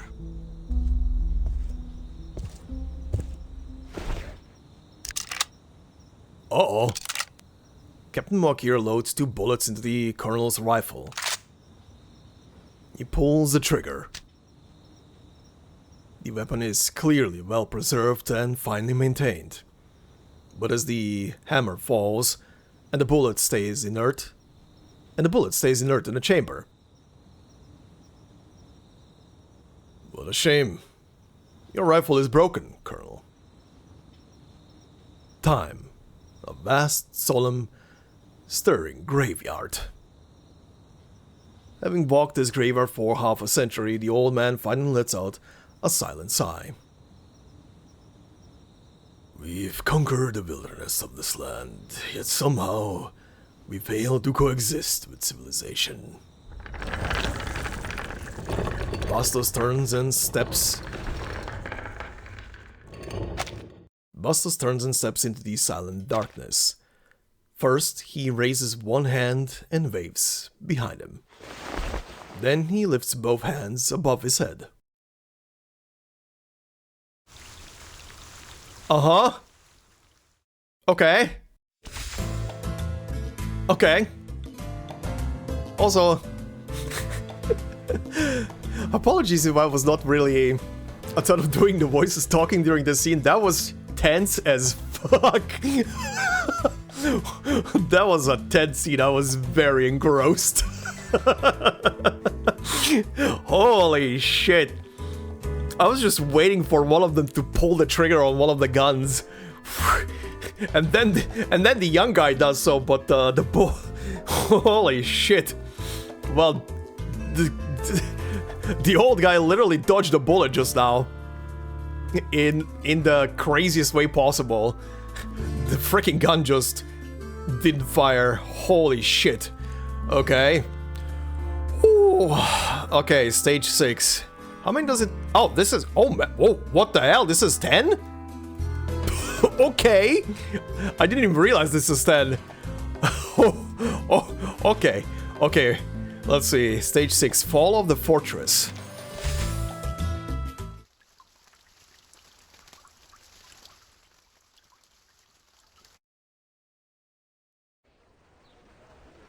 It's a beautiful sunny day. Town street. The first rays of dawn break through the clouds, signaling the day of the procession, and some hope the end of the rainy season. You said Jorge's, I think that was right. Clothes don't fit. This is the only set we have. He'll have to wear what he's got. Everyone must have a candle. Place it firmly in the holder, and don't let the rain put it out. Don't drink so much. There'll be plenty after the procession. The drunkard's cup is spilled over with intent, as old Quiteria moves among the elders. Outside the Hartford home, a chaotic scene is forming at the entrance, with a man hoisting the statue, people holding candle stands, elders and estate owners putting on their robes. The colonel's mustache is perfectly still today. Even a tornado would fail to ruffle a hair on it.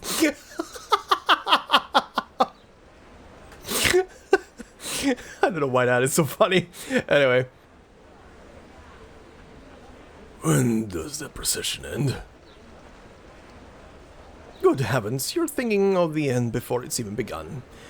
Saints above, I hope they'll forgive you for this irreverence. Fine, fine. And if I'm good and devout, will I get an extra piece of cornmeal cake for lunch?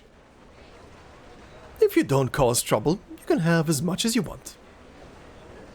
The colonel sinks back into his wheelchair, contented, glancing sideways at the nearby soldiers. Oh.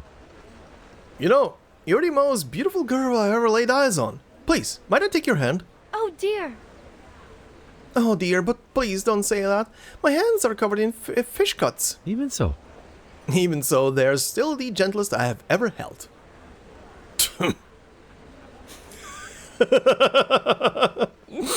old grumpy man being annoyed at someone being lovey-dovey. Yes! The colonel sneers, looking for someone. Walkier stands in the corner, amused by the scene unfolding. What's that bastard hiding in his coat? He squints, and then abruptly starts wheeling back to the chapel. What are you doing, Bastos? Old Quiteria blocks his path.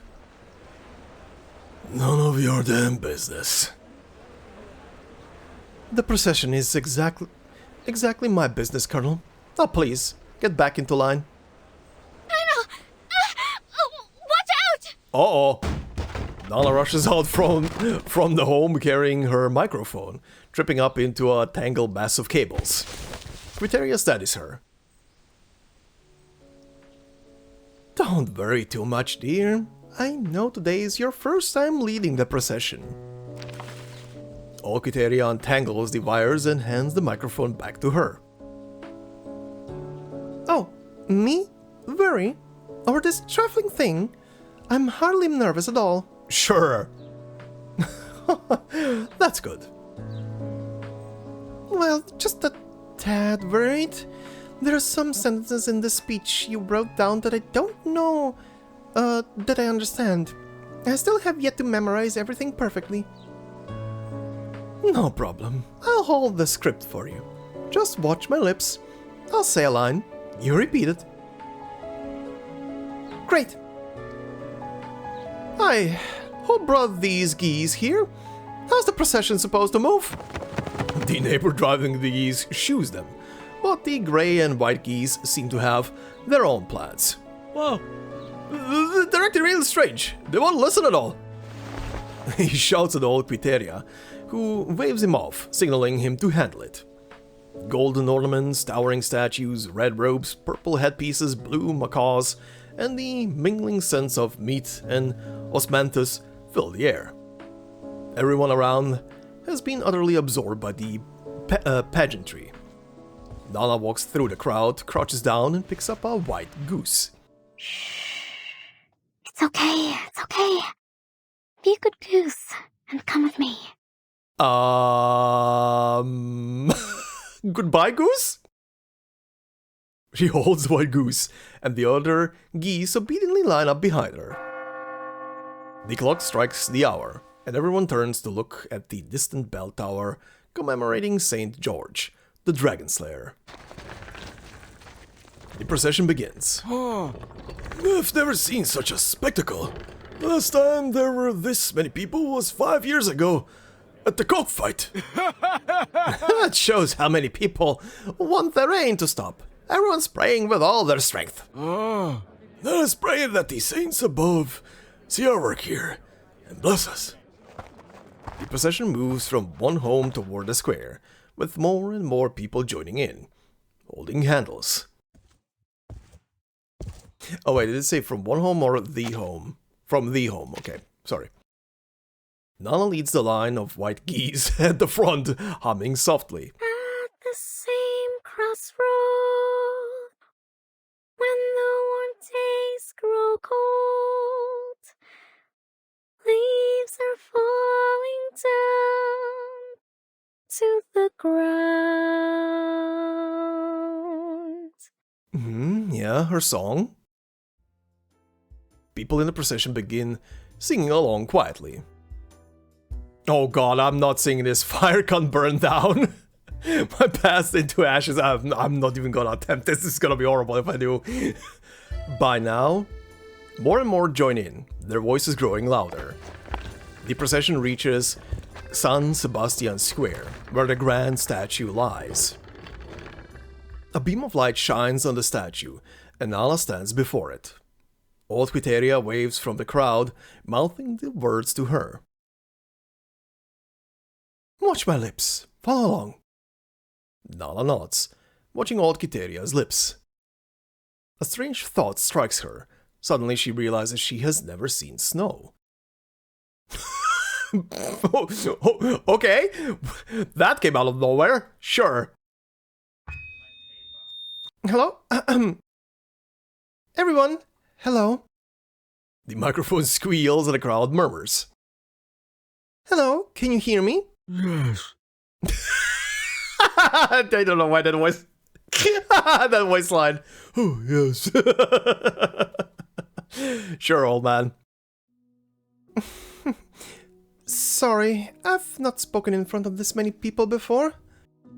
It's okay, Nala. You can do it, Nala. Just say anything. Then, shall I begin? Go on. Her voice is slow and steady. Nala looks at her, who returns her glance. She nods, clearing her throat. Quiteria's lips move, and Nala speaks. I think we can all agree that this isn't the best time in our lives. We haven't seen a single cocoa leaf standing tall, no datura flower blooming, and the sunlight never lingers longer than a day. Only rain. Endless rain. Rain like this always reminds me of my childhood. Gentle yet suffocating breaths in the cradle, flat feet stomping on nettles, all those poetic and joyous synonyms. Speaking of childhood... What is this very selective voice acting of every second line?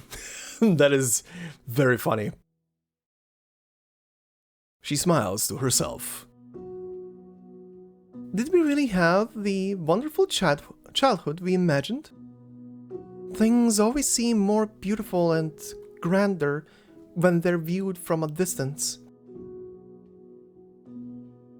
It seems this yearning comes with the very realization that we may never return to those happier times. Here we are, in this place we've always called home. It's where we grew up, and it's where we'll grow old. But isn't it strange? Why should we feel longing for the land we've grown on? Why should it feel foreign to us? Why would we all feel this way? The warm sunlight makes her head spin. When she comes back to her senses, the crowd is silent, looking at her with strange expressions. Some bow their heads quietly. Nala's palms are sweaty, and she wipes them secretly on her sides. I'm so sorry. The microphone screeches again. Everyone looks at Nala, some trying to comfort her with their eyes. I've tried so hard to prepare these words, but still I can't quite memorize them. All Quiteria freezes. Thank you, Quiteria, but you needn't prompt me anymore. There's something I should like to say from my heart. All Quiteria lowers the script in her hand, as stunned as everyone else. Ow! Thanks for the tinnitus! Ow! Nala, please! Another screech. This is your home. And it's mine too. The simplicity of her words doesn't seem to have the desired effect. Another bead of sweat slides down her face. Leaving home might seem easy, but one never truly breaks away from their hometown. And I'm fortunate. I've never left, and I never will. Her voice trembles, but she presses on. I will never leave you. I don't want to, and I won't. I will never leave the heartfelt home. Uh-huh. The crowd goes from rustling to silence. Because, just like you, I love everything here. I love our little parrot that babbles nonsense on the terrace. I love Camilla's cheap snake wine. I love Criteria's almond cakes and old Jorge's tunes on the piano.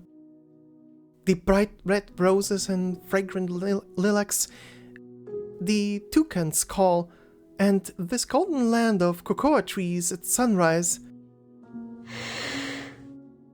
She said too much at once, and gasps for another breath. And the never-ending rain. And you. I love you all. Aww. The crowd is quiet, every elder's eyes fixed on Nala. I love everyone here.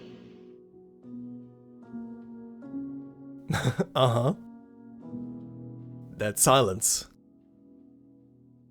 I really don't know what else to say. In fact, no words could properly express my deep love for this land. Only singing, yes. Only a song without end.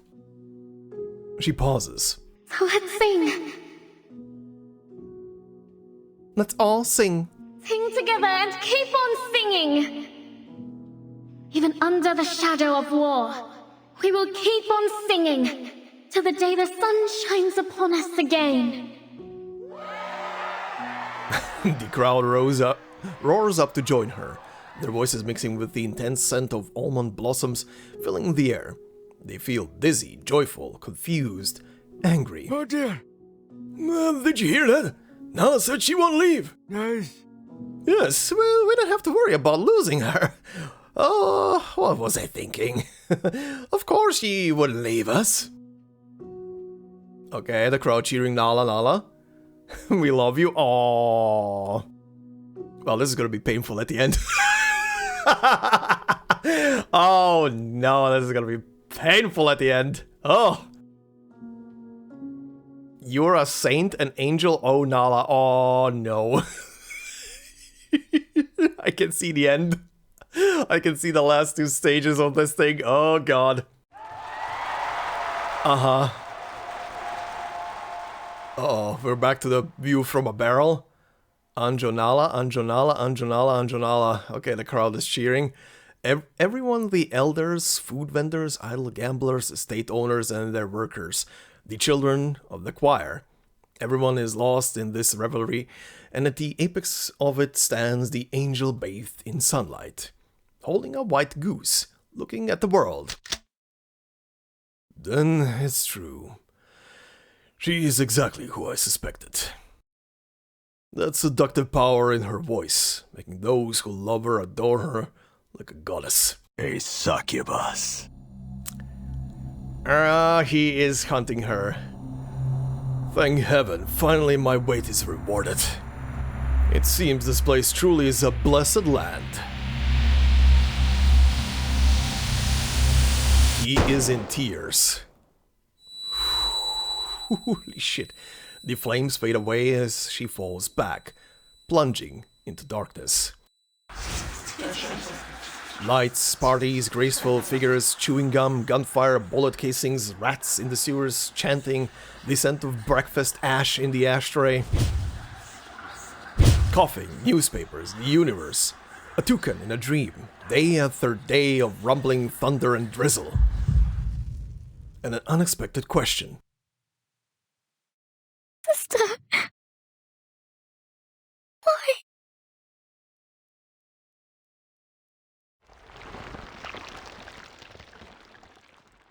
Oh boy. Oh boy. Uh-huh. Okay. That was a rattle. Uh-huh. I mean... Oh, the Robotoy! Uh-oh. I mean, considering she's alive and everything later down the line, I'm gonna presume that either the guy hit the microphone and that deflected the bullet, or he hit the goose and the goose absorbed the bullet for the most part. Oh god, okay. This dream is so long. Am I really still not yet awake? I can't see a thing. It's as if I'm in a cramped, murky maze. I'm so hungry. How long have I slept?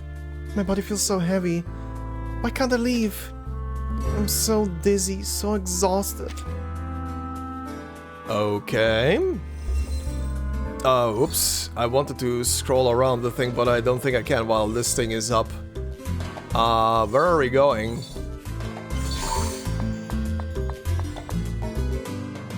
What's this? The path is blocked off. No, it's too heavy. I can't move this. Come here, child. Perhaps I can help you. Who are you? I don't recognize you, but... A strange wind-up toy blocks Nala's way, and she can't move by herself. Perhaps the elderly maid can offer advice or even timely assistance. Uh-huh. Okay. Well...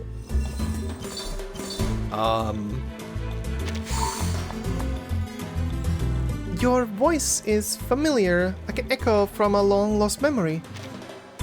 That's not important right now, child. Focus on moving that obstacle in your path. It is the manifestation of your fears. Also, I'm starting to think that this minigame here, where we're going through like a nightmare constantly, is Anjo being trapped inside of the toy the entire time waiting to get out. Like, especially this stage right now kind of feels like she's trapped in here, and what we're seeing through the story outside is just her memory of her life so far, and what maybe leads up to her being trapped in the toy. Maybe. Anyway, Can you help me? I can calm your minds, but you must be the one to overcome it. Only then will it temporarily lose its form. And avoid pursuers at all costs. If they catch a glimpse of you, they'll chase you mercilessly.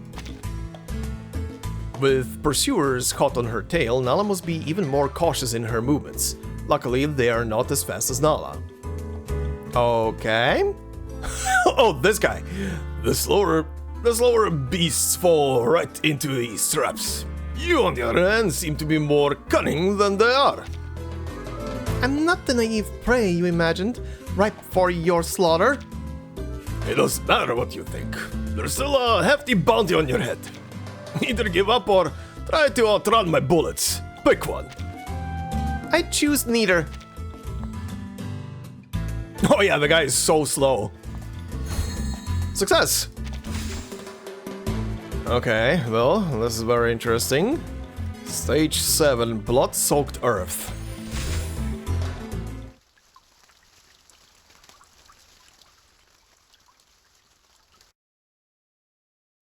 Then for the aftermath, what happened? All smiles freeze. From that second on, the world begins to rewind. Rewind infinitely back to its very inception, its first breath. Anjana's lifeless pupils reflect all the dead souls buried in San Hieronimo's cemetery. Okay, auto-scrolling, thank you very much. Cemetery throughout history. And in the next moment, time snaps back. She vanishes from where she stands, as if she had only been a rumor. Everyone sees a toy fall to the ground. She lies there absurdly, comically, grotesquely. A shadow suddenly darts by, snatching the toy from in front of their eyes, before disappearing into the crowd.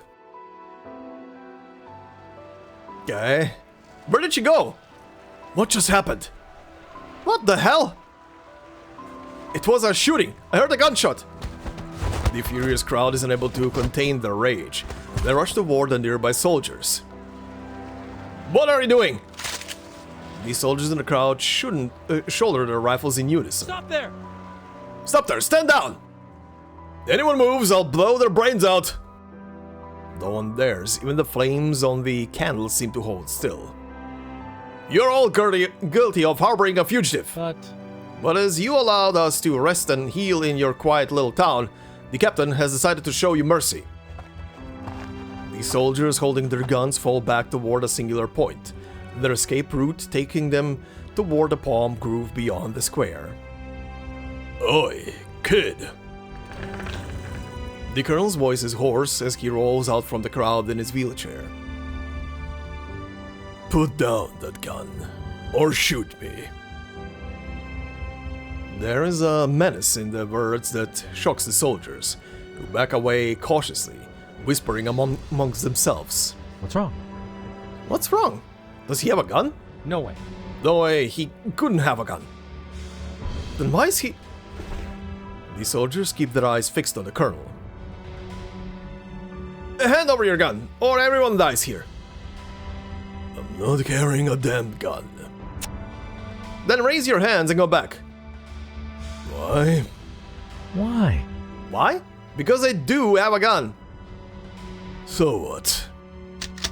Damn, the old guy. The young soldier has no answer for the veteran. He begins to sweat, fumbling over the trigger. He takes aim. Oh god, is he gonna shoot him by accident? Old man, I didn't want it to come to this. Go on. Pull the trigger. Or else I'll... The colonel suddenly reaches into his coat, as if to pull something out. Bang. The bullet fires, but the soldier's gun is yanked upward, pointing straight to the sky. Old Quiteria, using the strength that has delivered 267 babies, strikes quickly from behind, wrenching the soldier's gun upward. Their shot startles the birds in a nearby grove, and a flock of toucans bursts out, cutting over the sunset sky. It is a signal. At once, villagers, elders, and soldiers all fall into a chaotic Did it say violence? Violence. You heartless bastards! I'll gut every last one of you! What the hell is that censored word there? Holy shit, the elders are not fucking around. Vulgar and unrepeatable curses fill the air as bowls spill and the sounds of gunfire, smashing pottery, and screams erupt together. The elders swing canes, pots, pans, and even their own wheelchairs, striking with aged precision at their heads. Old Quiteria pants as she chokes a soldier from behind with her ruffles of her apron. Holy shit! They haven't fought in years, but now they will fight as if it was their last stand. The sky is red as if an arrow had pierced the sun. Below, people flee the scene in a panic. You sons of bitches! The one-eyed Colonel Joao Bastos grabs an iron pot, maneuvering his rusty wheelchair with astonishing speed as he catches up with a soldier retreating into the palms and smashes his head in. Holy shit! Then he charges deeper into the grove. Guys, you literally brought this on yourselves, you idiots! Out of every single day where you could have done the deed that you wanted to do for so long, you could have, now that you had a, you had your proof that you wanted so bad that she is who she is, that she is what she is, rather. You could have done it any other day, while the procession, when people are literally there to pray in unison and just be happy. That's the worst freaking time. The crowd is already in one state of mind. You just pull them into the completely opposite in one single fell swoop, you idiot. Good God, and this is a soldier. Idiot. I never intended for I never intended for things to escalate like this. You, sir. There's a river behind him right now. Just drown this idiot. What the fuck? This guy is a soldier, apparently. If he even is a soldier. Shoot. Shoot, those old folks just went nuts. They're not crazy. Don't underestimate them.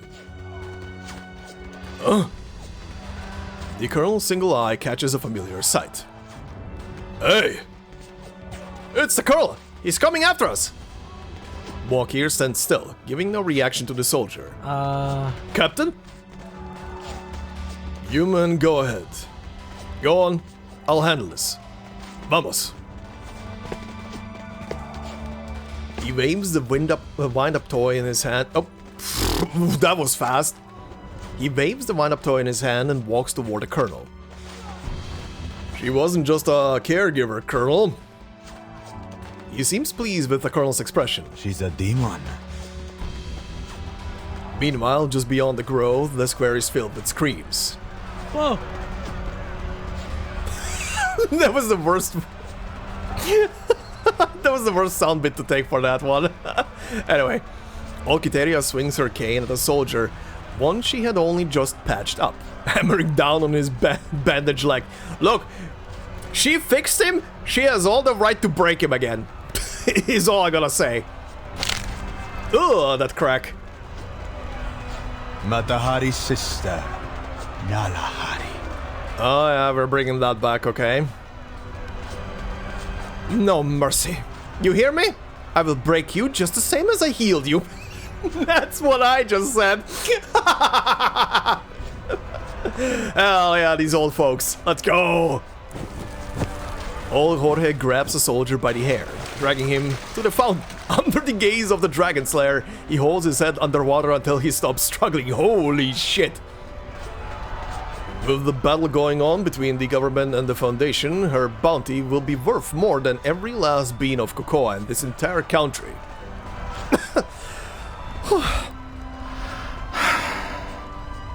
Damn! These old bastards, they're so strong!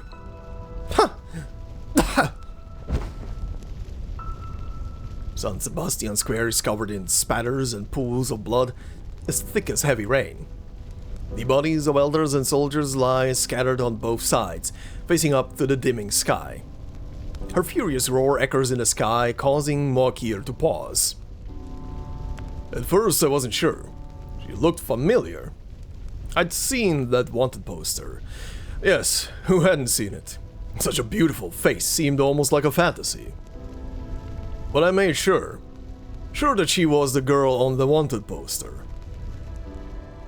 Mokir glances back at it all, as if the blood-red square has nothing to do with him. Do you know how I felt when I found her? Astonished, utterly astonished. It has been 25 years, and she looks as if she hasn't aged a day. Yet she was as foolish and as evil as ever. There was a difference, though. Something broken inside her. She'd do anything to feel valued. She'd let anyone use her. Is this guy saying right now that either he was part of the group that killed her sister, or he was the one who killed her sister? Because he's definitely insinuating that he knew her when she was younger. But once I learned her true identity, she became wary of me. Her vigilance kept me at a distance. This mess wasn't my intention, you see, but it was beyond my control. The colonel looks at the man, wishing now he had brought his cigarettes with him. So you aren't a government soldier. You're just a hitman. Yeah, that makes more sense. Yes and no. The colonel could feel his age. His breath was thin. This won't make your father and brother proud. Who cares? He's dead. They're both dead. They paid for their mistakes.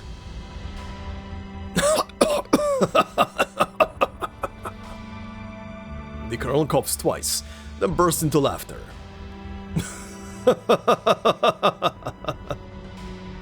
The captain turned hitman returns the laughter.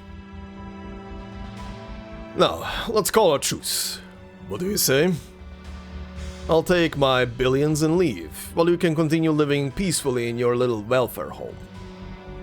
We go on as if nothing has happened. You and all your friends can go back to living as you had before. It's like a marvelous story full of conflict, violence, and blood, but in the end, the audience sees that it's about love and peace. How grand. Think of it as a way to have a second son. I'll look after you, old man. I promise. As for me, I suppose I've always wanted a chance to make peace with my father. God damn. I'm a great storyteller, aren't I? A yellow butterfly, from who knows where, gently lands on the colonel's shoulder. The colonel smiles, feeling as if a great weight has been lifted from him. Light as air. We're the children of our homeland. In its embrace, we've shed blood, sweat, and tears. We are betrayed by it, exploited by it, furious at it till our deaths. But we embrace it, love it, treasure it with bitter tears. We help it, change it, build it with their own hands. Only we can endure the tears and loneliness of this land. Guided by the stars, they paddle their canoes, drinking the sap of the rubber tree. In every quiet night, they are one with it. I didn't understand why you didn't get it before. Now I do. You'll never be one of us. Walkier trembles. Perhaps you're right. It is a good story. But it doesn't end well for you, you worthless dog. The colonel pulls out a revolver from his coat, and he'd so long been reluctant to use. But now he loathes it. But the captain's young reflexes move faster, firing a shotgun blast into the colonel's abdomen. Ooh! Youch! The crack of gunfire sends the birds and butterflies in town careening into the air, but as the moment calms, so too does the rain. Ugh.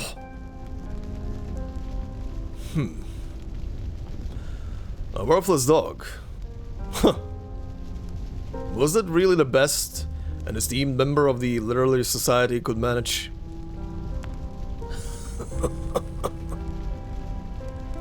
I couldn't be bothered. What? What do you mean, what? He's basically telling you that you're not worth shit. The colonel's voice is so faint that he instinctively moves closer to him. Oh, good God. Go and kill him right now. At my age, why waste time choosing words? The colonel suddenly lunges, biting his ear and tearing it off in a moment of savage aggression. Holy!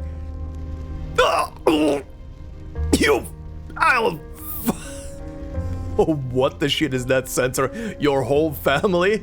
I'll kill, I guess, your whole family? He raises his shotgun. Also, what family are you gonna kill? Didn't he tell you that both... that his son is dead? You dingus. He raises his shotgun, racking around before firing into the colonel once more, then grabs the toy and flees. The colonel could hold on no longer, collapsing into the blood-soaked mud. Oh my God, stop shooting at him. Using it. Oh, okay, the colonel is shooting. Using his last bit of strength, the colonel fires every round in his revolver. The pain is so great he can hardly tell where he's aiming. He hopes for a miracle. Give her back to me. Aww. But it is in vain. Far away, he sees a piece of paper fall out of the wind-up toy's mouth. Aww. No. Colonel Bastos. I'm so glad to know that you're still alive. This news is even more exciting than that of your victory at sea many years ago. As for me, my life remains largely the same. Alcacia takes good care of me. I'm healthy and free from sickness. I'm just as you knew me, really. I love rather than hate. Fight for freedom and oppose slavery. Advocate for discussion over violence. I hope you are the same. Time won't turn us into someone else. I always believe that. In fact, every time I look back at those tumultuous years, I feel another surge of emotion. Your fight proved the supreme courage and devotion in your heart. You shed blood and sweat to protect peace, humanity, and the honor of your country. Your efforts were not in vain, and your struggle is remembered by all. Therefore, I will specially commend you, Colonel Bastos, and your regiment. You will soon receive a government pension that will ensure your security and prosperity for the rest of your life. And a pure gold medal will be awarded to you at San Sebastian Square. Please do attend the ceremony. I believe it will be a grand event. I admit I've grown to like the nickname. It is fitting after all. Yours, Shorty.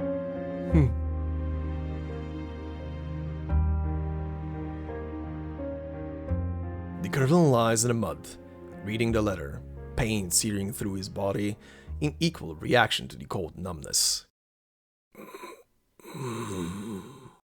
Silly girl.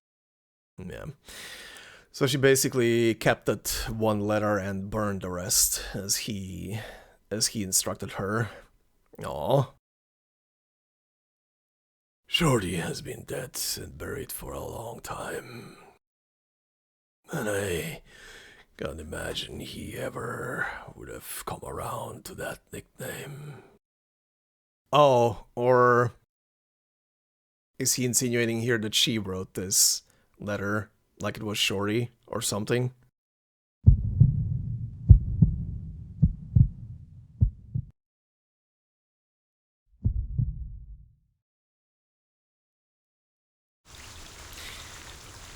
Well, rip the Colonel.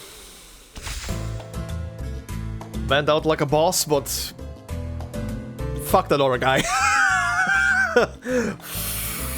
Fuck that other asshole. What an idiot. What an absolute idiot. But of course, he doesn't care. He's not a proper, like I said, he's not a proper soldier. He's kind of like, whatever he's supposed to be, he's not a proper soldier. Because a proper soldier would not freaking do that in the middle of a procession and pretty much enrage every single person who is around her. Especially if he knows how the succubus thing works and the people are drawn to the succubus. What happens when the emotions of people are at peak value towards a single person? Well, they will drastically swing in the other way. The pendulum goes both ways. You dingus. The luck is always with the fucking assholes, isn't it? Alright. Part 8. Let's see. Oh, mother.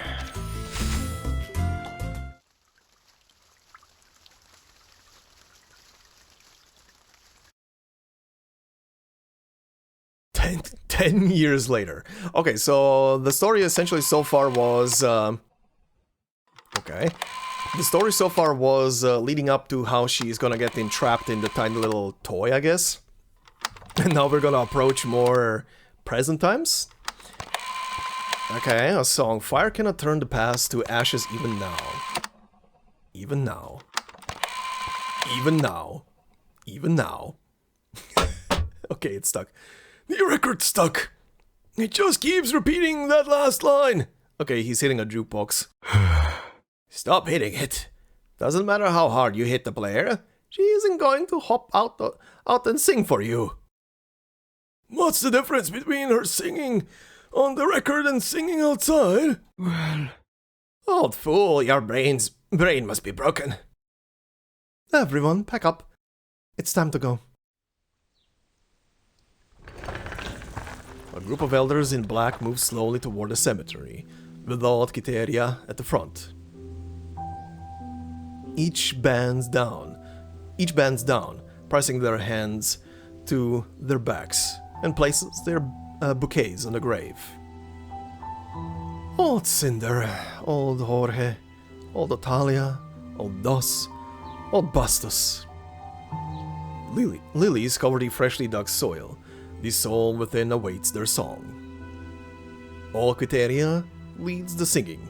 As the colonel always said, short of an accordion, a good violinist and hymn leader is never in bad taste. Huh? Her voice is rough. Quiet. She's doing the best she can for her age. Besides, she wasn't always the singer. Oh yeah? Who did it before her? Shh. The elder in front turns with a frown, stopping their conversation, as if stumbling over a long unspoken no man's land. Huh? You talking about Nala? What's her name, Nala? Yes. Ah. They say she was here a long time ago, when this place was first built. She was found drifting down the river in a bamboo basket. No. I heard she had wings and flew down from the sky like an angel. Nah, those weren't angel wings. They were demon wings. I heard she was a wanted criminal. Don't you know? The bounty was in the billions. You can't even imagine. Oh dear. No dear. What did she do? Do you know the actress Lily Laundry? Yes. They say Nala assassinated her and was on the run from the government before hiding here. No way. No way, they found the assassin. It wasn't her. I heard she was an international spy selling information from here to there and there to here. Talking about Nala's sister. Quiet. Olkiteria approaches the Whispering Elders. The last 10 years wore harsher on her face than any previous. What are you all talking about anyways? Oi, Quiteria, what are you talking about? We're just talking about the previous hymn leader. Most of us left never knew her. Yeah, you've been here the longest. You must remember. Tell us about her. Nala? Everyone nods. Yes, who was she? What's her story? Come on, Quiteria. You must know something. Quiteria pauses, then sighs.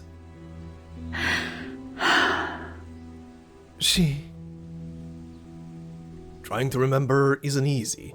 She wades through memories that have grown thick as tropical foliage. But patience brings a reward, a memory of joy and laughter. She always knows what we needed. No one pries further. Quiteria. While Quiteria looks up to the sky, it is as if seeing an angel descending from above. The answers float back to her with a rose-colored glow. Uh-huh.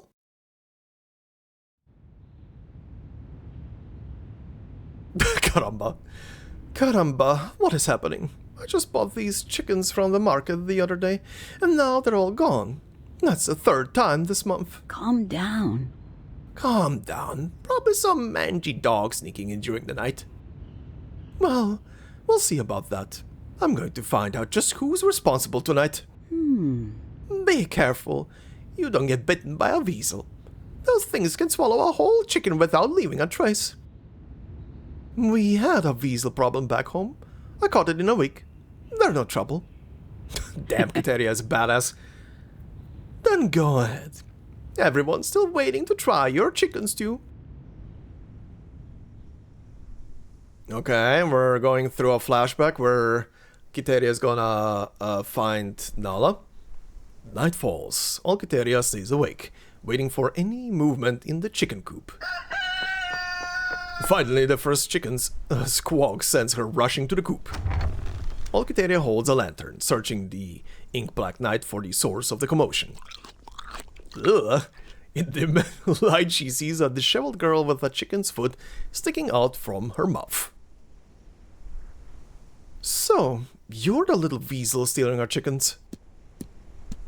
Blood drips from the girl's mouth. Quiteria couldn't tell if it is the chicken's or her own. The girl yanks the chicken claw out of her mouth, wincing in pain. Don't do that. In a flash, the girl extends her claws, pinning Quiteria against the wall. Yeah, she's panicking. Are you going to lock me in a cage? Oh, don't do this, child, please. Don't be afraid. I'll do nothing of the sort. I just wanted to know what was happening to the chickens. The girl stares suspiciously into Quiteria's eyes. Look, I'm unarmed, and I'm old. I couldn't catch you even if I tried. Believe me, I only came to check on the chickens. In fact, until now, I thought you were only a dog. The girl releases her grip, then makes a quick retreat toward a corner, hiding the rest of the chicken in a bundle under her arms. Seeing Quiteria make no further moves, she begins devouring the chicken again. Quiteria slowly approaches. Hi. She reaches out, trying to touch the girl's head. The girl trembles, baring her fangs at the aged midwife. Yes. Quiteria stops, her hand hovering in the air. Then, as if making a decision, she continues until her hand falls on the girl's head. The girl jumps up and bites her. Oh! Blood oozes from the wound. Oh, that hurts. But the woman squints, enduring the pain. until it begins to ease, little by little, as the fangs retract from her skin.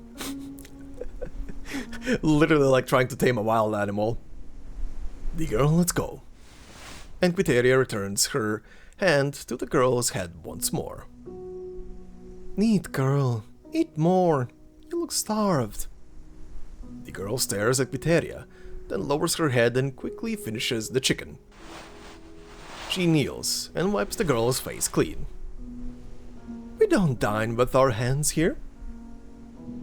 It seems you have much to learn about proper etiquette, but I can teach you, if you'll let me. Quiteria hands the girl a handkerchief. What do you say? Will you be our new caregiver? The girl's eyes are fixed on old Quiteria. After a long while, she sniffles. Will it be warmer inside? Oh. Oh.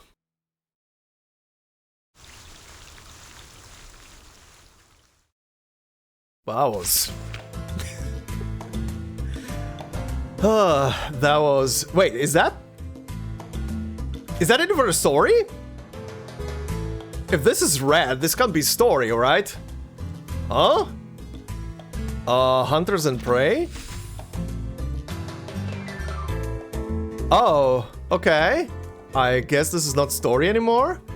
Well, let's see. Please stop or you? Please stop or you, I might end up hurting you. I think this is a typo. Please stop or I might end up hurting you. You're not as weak as you pretend to be, so this is who you really are. A dangerous and powerful demon. I have no desire to harm you, but if you continue to push me, I will not hesitate to break your neck. Let's put an end to these meaningless threats. It is simply our duty to hunt and catch our prey. Hold it right there, lady. This is a routine inspection. What? No, I just want to leave this place in peace. That face. You're that girl that wanted posters. Don't move. Stay where you are. You're under arrest. No, please go away. I don't want to go with you. Oh boy. I'm just trying to live my life. Why is everyone so determined to catch me? I can't take this anymore. I want to tear them all apart. No, child. You can't give in to the animalistic urge or you'll end up living like a wild animal. But I didn't do anything wrong. Why do I deserve to be treated this way? Some people will be afraid of you, yes, but others will understand and like you. They'll all want to hear your singing and stay by your side. So calm yourself, child, and try to change. Try to become a new person. Alright, okay, I guess these are just minigames. Let's see if there is more stuff on stage 10. The job. Oh god, what is this? 2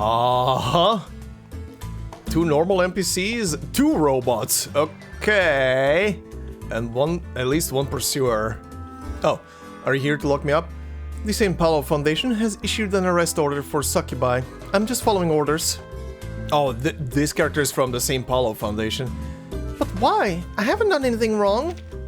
There's no need for us to use force in this situation. I kindly ask that you comply, Miss Succubus. Okay, well, at least the Foundation is not being a dickhead about it. And now, shit, now I'm trapped. That was the wrong move. Stay calm, child. We both know that you can do this. I feel much better because of you. Thank you. Go on, keep going and escape from this place. Shit, that also traps me in? Crap. No, stay back. Ugh. I told you you'd get hurt. I underestimated you, and I underestimated the power of a succubus. You are far too dangerous to be kept alive. Are you really willing to die for a stupid bounty? This is no longer about bounty. It's about duty. Oh boy. Over here, child. Follow these directions. They'll see you to safety. Take advantage of the chaos and head south. You'll be able to lead a peaceful life there. Peaceful life? Will I be as wealthy and carefree just as before? No, you won't be wealthy. You might even have to work. but you just might gain something you never had before. Go, child. You'll see when you get there. Okay, so this old lady is the voice that keeps speaking to her the entire time, and I'm presuming this is someone she met at one point on after her sister got killed and she kept running, but someone who offered her actual proper advice and help, probably. There we go. Escaped. Oh shit, there is something. Beautiful. Beautiful, infinite. Beautiful, infinite, expansive, converging. Leaping, bottled, piercing, striking to the bone. Mine, yours. The futures. Empty. Empty? Empty, empty, empty, empty, empty.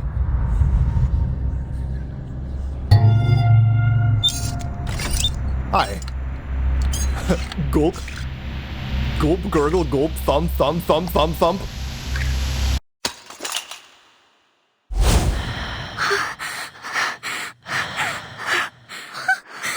Hi?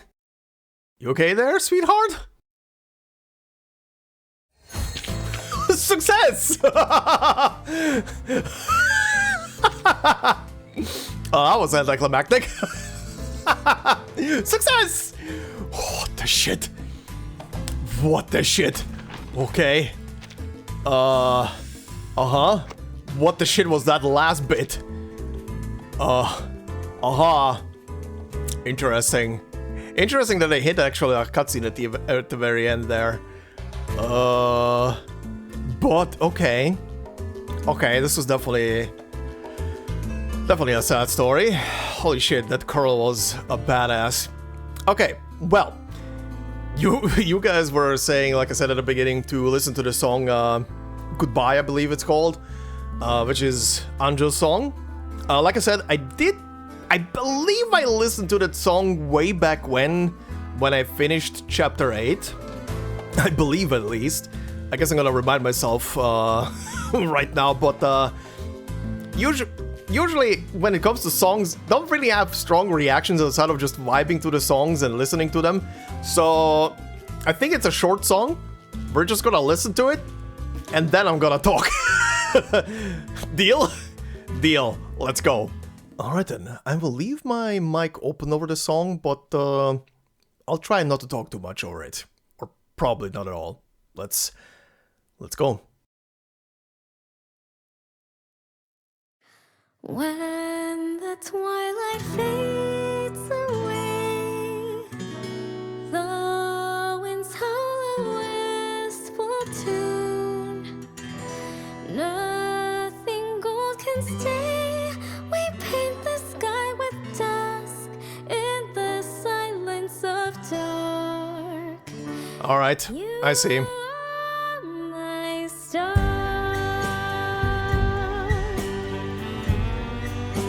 I see what this is about.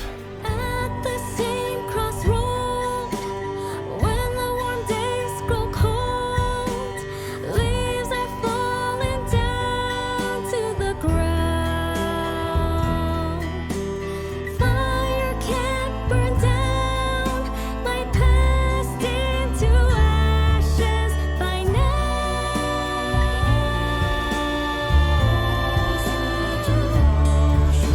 As we weave memories of time, stitching.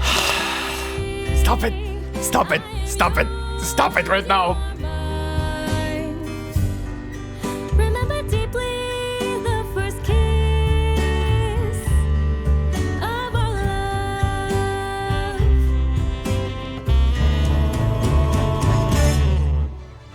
In the melancholy tropic, we say goodbye. I see whispers in your eyes.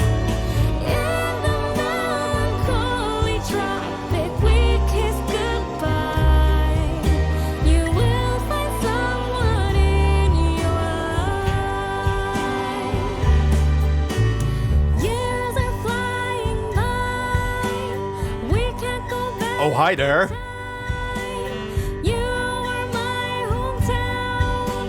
She's enjoying the view with 3 administrators.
All right.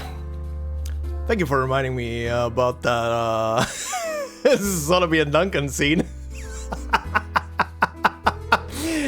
Fuck! That one still hits. That one still hits. God damn. Alright, alright. Okay, I don't think I've heard this song actually back then. I think I heard, I think it's the same song, just a different version of it. The one that she sings at the end of, the chapter, like in the last cutscene. I think I saw a video that was, just that song isolated or something. Might have been it. That might be what I'm remembering listening to from back then. But yeah, this was definitely a very, very wholesome story until it wasn't. Fuck. God, I still hate the fucking Duncan scene with Sotheby. I hate it. I hate it. The moment I saw it, I was like, no, stop! Stop it! Stop it! Stop! God. But yeah, damn. Okay, so yeah, the story was pretty much set about the time before she gets entrapped again into the toy, huh? And then we know how it later is gonna revolve and everything, right? Phew. Interesting. Okay, so I can't remember. I think. Oh God, it's been so long since I did Chapter 8. I think back in Chapter 8 we did already get the notion that that Anjo was in the retirement home, like helping out when she was younger. Like, right? I'm not misremembering that. There was a bit where it was insinuated that she was helping out in the retirement home. Right? Wasn't the old lady remembering her or something, like saying that she looks similar to someone else or something along those lines? But it couldn't be her or whatever the hell. I might be misremembering remembering another story right now. I go through so many stories, I sometimes mix them up. But I think that was in the chapter, right? In Chapter 8. But yeah, that was definitely something. Good God. But yeah, at the end of the day, she's just a kid who never had a normal childhood, grew up in luxury, and then all of that got ripped away from her, and then she had to just survive essentially. And yeah, that reflects on how she is then later in life, right? All of that. Oh boy. But anyway, that was the story for Anjo. And now we're gonna go through and the song as well, which hopefully, oh my God, I hope I won't have to would have to have to mute the song or do something to it. That would suck. That would absolutely suck. I hope I don't have to do anything like that, but we'll see. But anyway, yeah, that was everything around that, but we also still have the file and the voice files, so let's go through those, shall we? Right then, let's begin with this. Also, this is gonna be one of those times where it's gonna feel so weird to go through a character's file and voice files because of for how long I had this character already and how much I've actually used her in the past. So this is one of those times where it just feels weird. I mean, how long ago was it? When oh god, please don't remind me, but oh my god, how long ago was it that chapter 8 came out? Was it about a year ago? Or more? I think it was more than a year ago, right? Holy, I remember having this character for a long while now. Anyway, let's god, I don't want to remember back. Let's begin with this. So, Anjo Nala. A Supernatural's work, exhibition time unknown, reportedly on display for over a century. Getting up there in the years, Anjo. Completed in spring on April 5th! Oh! This is... this is gonna be very appropriate! This video is gonna go up on April 5th! Planned. Absolutely planned. Galaxy brain planning. I will not have it any other way. No one take this away from me. Anyway, originally exhibited in the Kingdom of the Netherlands, later transferred to Sao Paulo, Brazil, and has since circulated back and forth through the United States, Sao Paulo, and the Foundation. Yeah, makes sense. And yeah, obviously she did start off in the Netherlands because of her sister and everything. Alright, the other part, medium, succubus lineage. Yeah, inspired a yearning in nature beast, an angel of music. Yes, fragrance note, floral cypress, rose, patchouli, musk, ambergris. I think I know what ambergris is, but I don't think I know what it is supposed to smell like? Okay, anyway, moving on. Voice files. Let's hear them again. I had this character for so long. So, this is it? There's really a room for me here? After so long, it's nearly beyond belief that I might have a place of my own now to decorate as I please and share with my friends. A home. Oh. Okay, I have a dumb feeling some of these voice lines are gonna... After the story, I think some of these voice lines are gonna hit.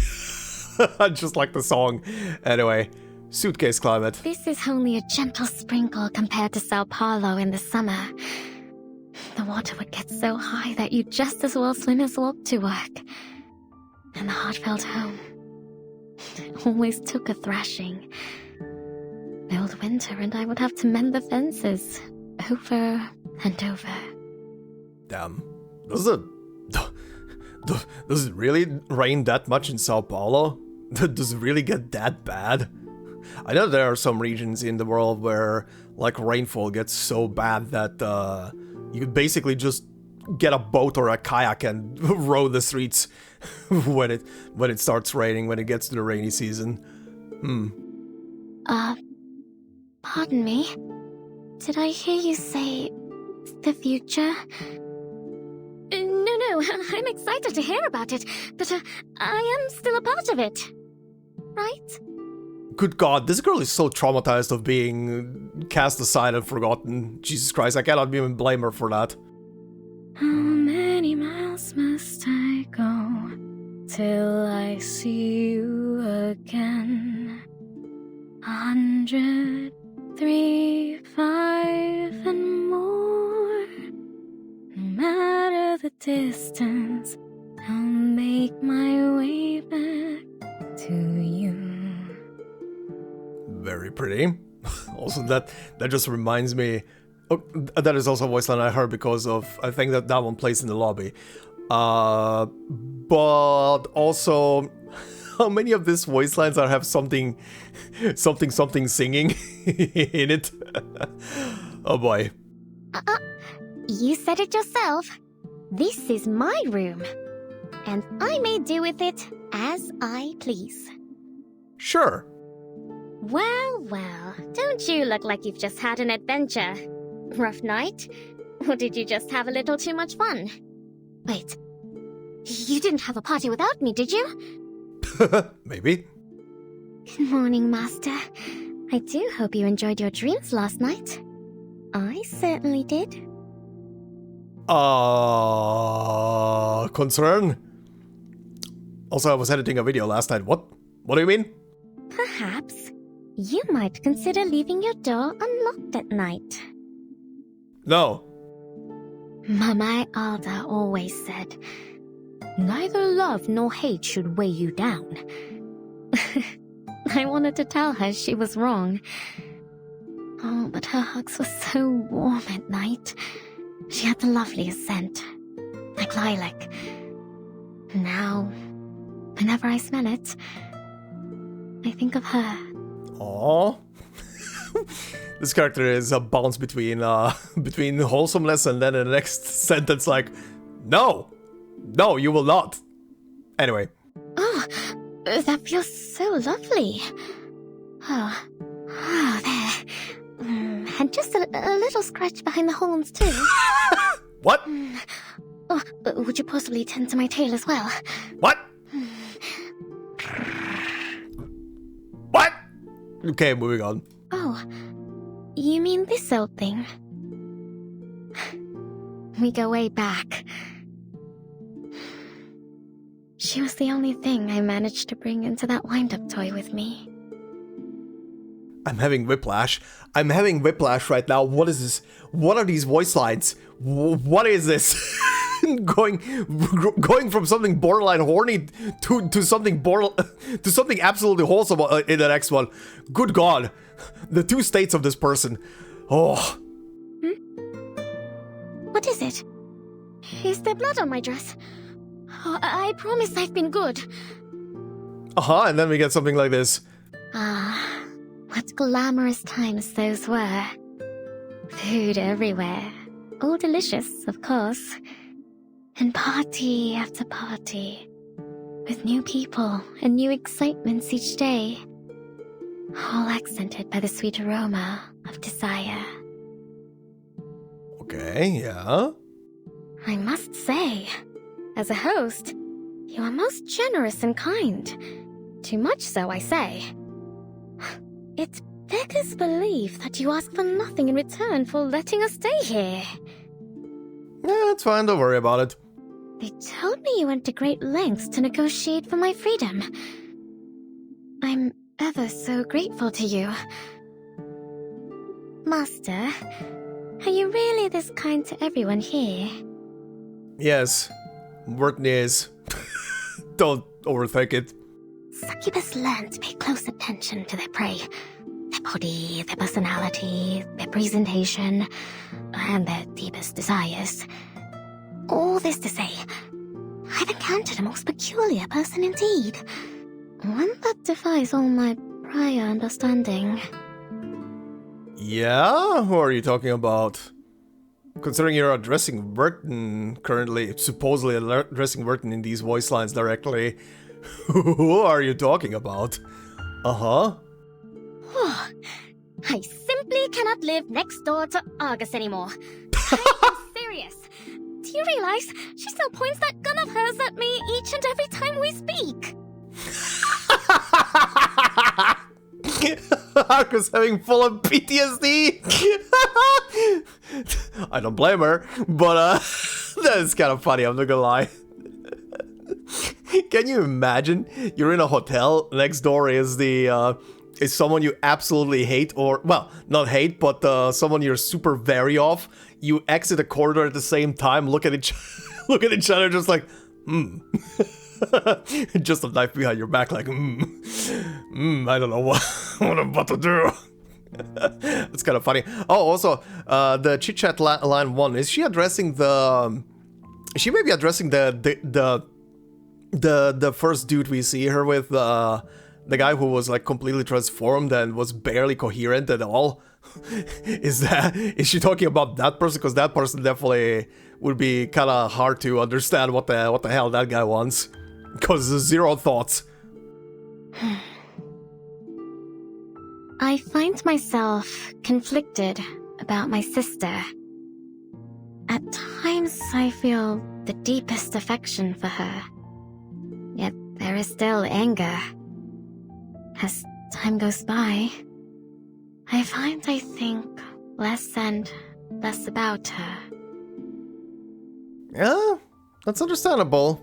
I mean, you were a kid back then, so you didn't really understand what the shit was happening. No one really told you.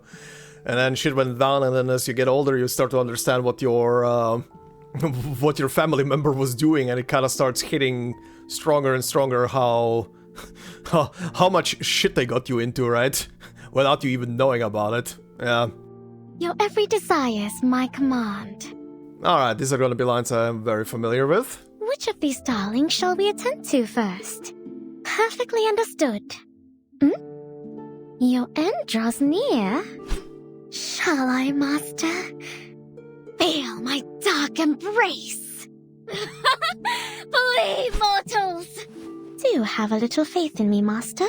Please, allow me. Yep, heard all of these many, many times. Sweet dreams.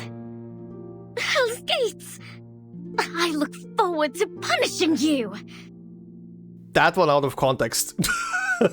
Finally, it's just you and me, master. Do do do do do do do. Yep, heard that one also a lot of times. This burning thirst, yearning for another taste of that sweet, flowing breath of life. What? Okay. I remember those nights when fireworks lit up the night, and people danced under a rain of petals until the breaking dawn. Okay, thank fuck we ended on a normal voice line. Holy shit. Alright. Items. My god. Nurse's cap. The standard uniform for caregivers at the heartfelt home. Oh, I never thought about the fact that the outfit she was wearing before is actually... what's the word? Is actually like the nurse outfit. Anyway, kindness, tolerance, and patience, traits shared by all wearers. However, the truth of that may be skewed when not worn according to regulations. Scaled satin gloves. Okay. Oh yeah, so yeah, those were gloves, the very green items. Scaled satin gloves. A pair of satin gloves adorned with snakeskin that once shone brilliantly. Over time, the interviewee neglected to care for these exquisite scales. Rather than a glimmer in the light, she preferred to hide her undeveloped talent. Huh. Alright. And Fantasia pearl hair accessory. Damn, that thing is expensive. An ornamental hairdress gifted to her by an old guest, designed by a skilled jeweler. The interviewee is not fully aware of its value, nor does she need to be, but she has always treasured the memories it holds, memories of that era and of family. Yeah, an old keepsake, makes sense. Alright, story. Let's see, lore of the succubus. Originating from the Middle East, the succubi race is fond of two things above all: slaughter and chaos. They achieve this via their ability to charm and captivate. Their powerful, unrestrained instincts sometimes drive them to venture into the complex and ever-changing human world. The celebrity-turned-spy Matahari, as we now know, was a succubus. Her countless nights of banquets and lavish pleasures were destined to be short-lived, like a beautiful yet fleeting dream. Their claws left scars. Humans came to understand the endless greed of succubi and grew fearful of them. And fear brings chaos. Eventually, Matahari was publicly executed. News and photographs spread everywhere, announcing an impending catastrophe that would affect all succubi. Overnight, the succubi realm, human governments, and the Foundation all issued warrants to hunt down the succubi active in human society, including her much-beloved sister. Nalahari thus began her life of exile. Yeah, this is so funny. This is all the stuff that I pretty much both learned through this game and through looking at the real Matahari stuff. Very funny. Alright, part 2, Observation Record. October 1972. The subject arrived in New York State and followed instructions to operate only at night. Okay. May 1977. The contracted item was mistakenly purchased at a high price by a wealthy businessman who thought it was an antique children's toy, and was then given to his son. Oh god, the subject thus enjoyed a brief time of comfort. Yeah. It was later confirmed that the businessman's son suffered irreversible damage during his adolescence. Okay. Suddenly dark. August 1982. The subject was summoned by a socialite and instructed to perform a series of tasks for profit. Targets included women. They're leaving it kind of in the air. Series of tasks for profit by a socialite. Yikes. March 1985. The subject was summoned and sent to a business tycoon for seduction and assassination work. This mission appears to have produced extreme distress in the subject. Yeah, I can imagine. Despite everything she says and how she acts, she is a very pure soul, I would say. Year unknown. The contracted item was contained by an organization. An unidentified report suggests that something in the organization's facilities affected the subject's mental state, and the contracted item served as a protective barrier. Okay. An unidentified report suggested that something in the organization's facilities affected the subject's mental state. Huh. That's interesting. Okay. Maybe I'm forgetting something, but I feel like this part is a reference to something I maybe went through in one of the previous story parts.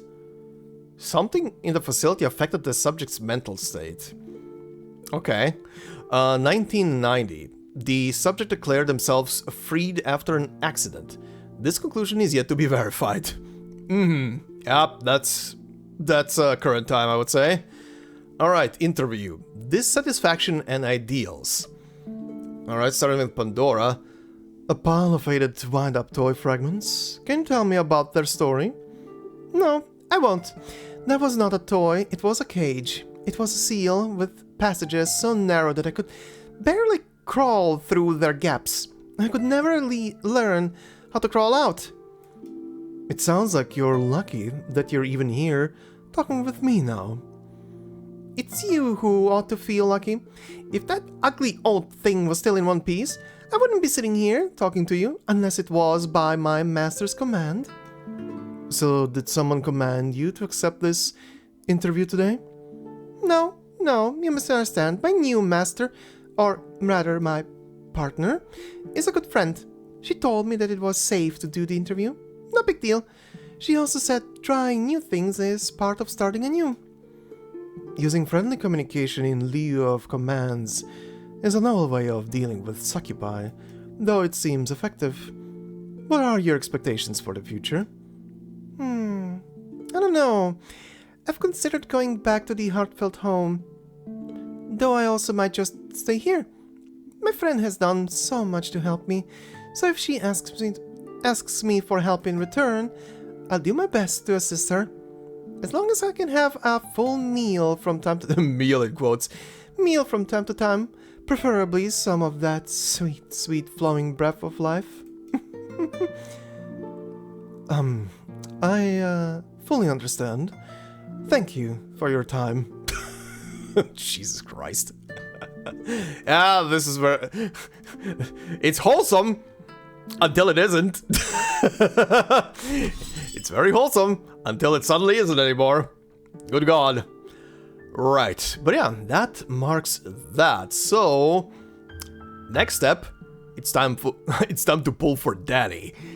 Again, it's so weird to pull for Igor in the same episode as doing the story for Anjo. Oh, all right. Well, let's do that. Oh yeah, right. Before I go there, I was just looking at the skins because I was like, which skins did she get? So far? Because I remember her getting some of the skins. This one looks very pretty.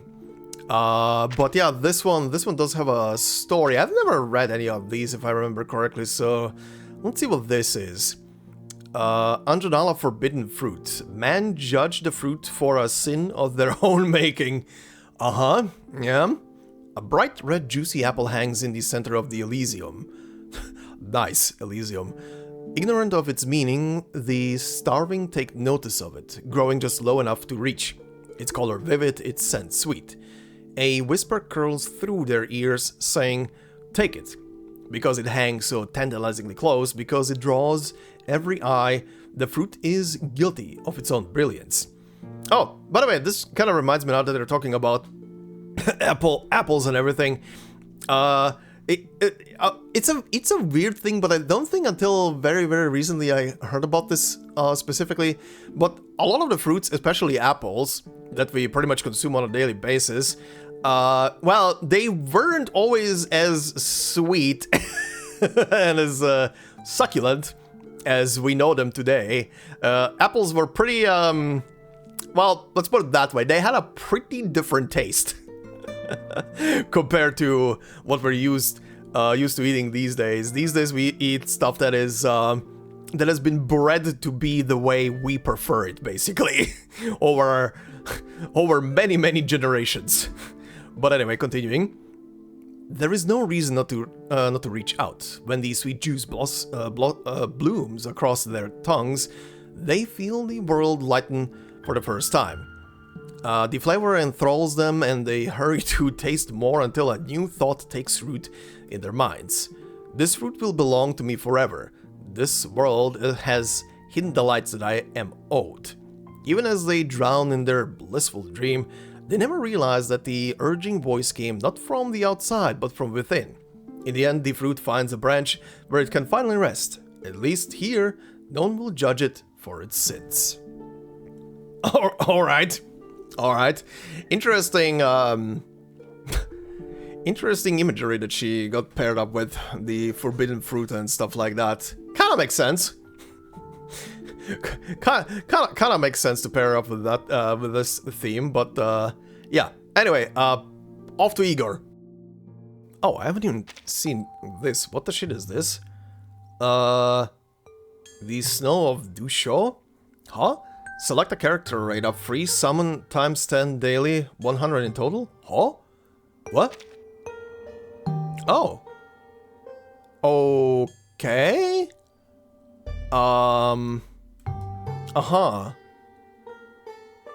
That's okay. I don't know who to pick actually. Wait, free summon times 10 daily. I mean, okay, sure, if it's once per day, I'm gonna take Isolde, why not? I've seen her in a couple of the selections also, outside of Willa, who is in a couple of the healing comps, like very sparse healing comps, and Medicine Pocket as well. I've seen Isolde in a couple of themes that I wanted to use, so why not? Yeah, right, wasn't she in one of the barrel compositions that I saw? Or something like that? Sure. Honestly, if they would have like Mulder in here or her sister, I would pick one of the two of them for this. Currently selecting Isolde as the Snow of Dusho rate up character. This cannot be changed after confirmation from selection. Yeah, sure. First time free today, sure. And it's a absolute bust. Okay, free in 7 hours. Sure, okay. These ones I'm gonna probably do on my own in the meantime until I guess the character pops out. Alright, Igor. Let's see. Let's see what you got, buddy. So he's DPS, burst damage, and Moxie. What do you have? The Griffin Legion. Increases max Moxie to 12. Okay. More. Okay. Yeah, sure. Increases ultimate Moxie consumption to 8. Igor cannot gain his ultimate. Interesting. Instead, at the end of the round, he consumes as much Moxie as possible to cast his ultimate. This ignores control effects. Alright. When an ally casts an ultimate, Igor gains Moxie. If there are half? Or does that mean 1 or 2? Or more other beast allies present, Undying Light inflicts 3/5 additional stacks of shrapnel. When attacked by Igor's ultimate, it takes an additional 25% reality damage per stack, stackable up to 100 times. Jesus! Also, this one I cannot click on, okay? Of shrapnel on the main target. When an ally performs one targeted attack, inflicts half additional stacks of shrapnel on the target. When casting an ultimate, inflicts 3/5 stacks of shrapnel on all enemies. If Lopera is on... Oh no! Oh no. Shit!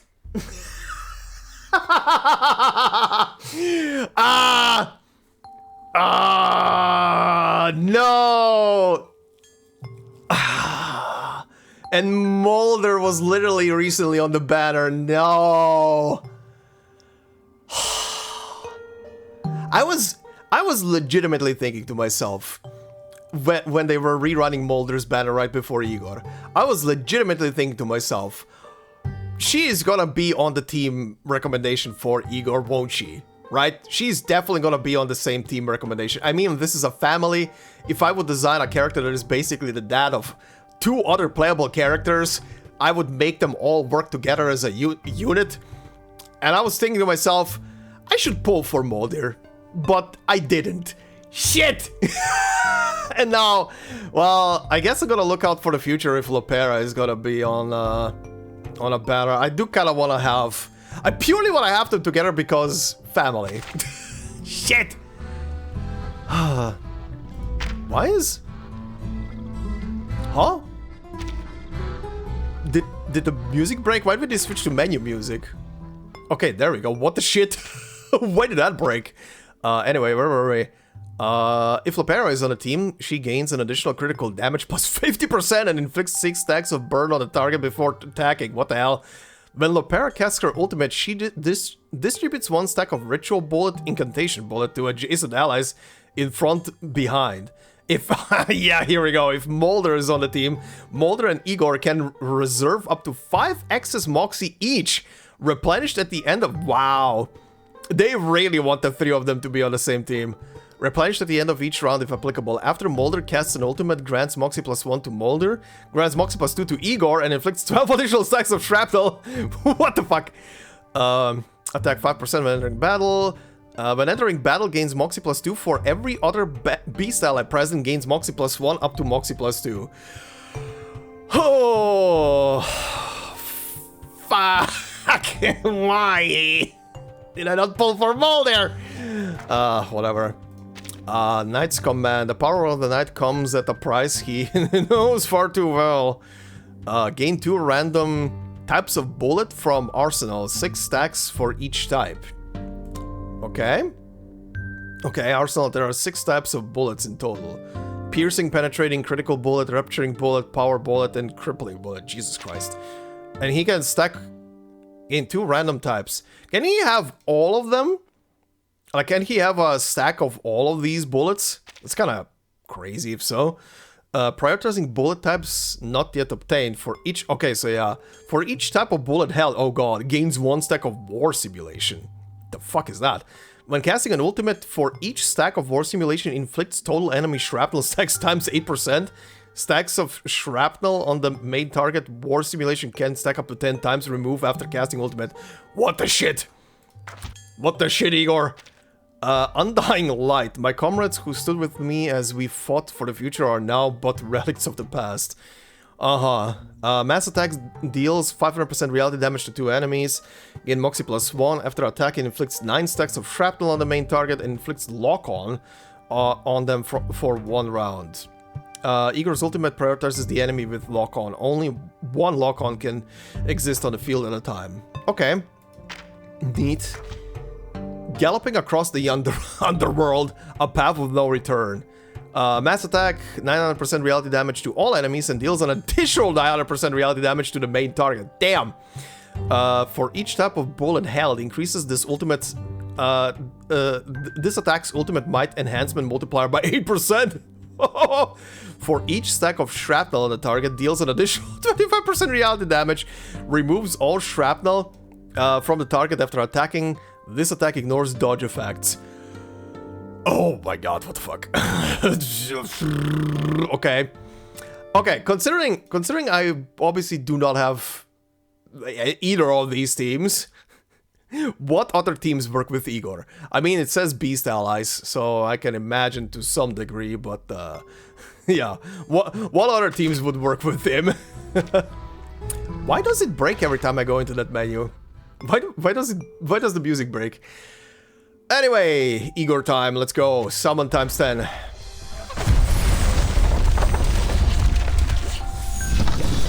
Well, no one has to hate me. It didn't happen on the first 10 pull. Moving on to the second one. Alright, the world is in balance. We are not repeating the pulls from last time. That's the third one. Hi, Duncan. Alright, fourth one. Okay, we're going slowly closer to the pity. Fifth one. Oh, was that a big one? Oh yeah. Beast? New friends? New friends. New investor. New friends. Excuse me, what was that? Okay. Well, it was Beast.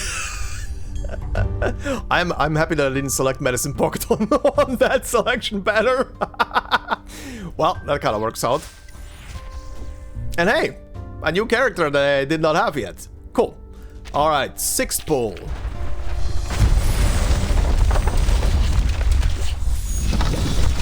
Oh, 3 5-stars, okay, that's a pretty nice rate. Seventh, okay, that was a big one. Yeah, that should be Igor now, right?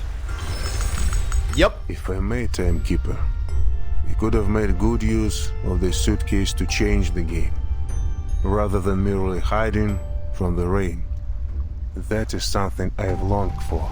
A shelter from the storm for my army. Oh god, please don't turn the suitcase into a military outpost. All right, Igor acquired. We are done. Took 10 pulls, right? But successful. A shit ton of currency left, and there is a free daily pull right now. So well.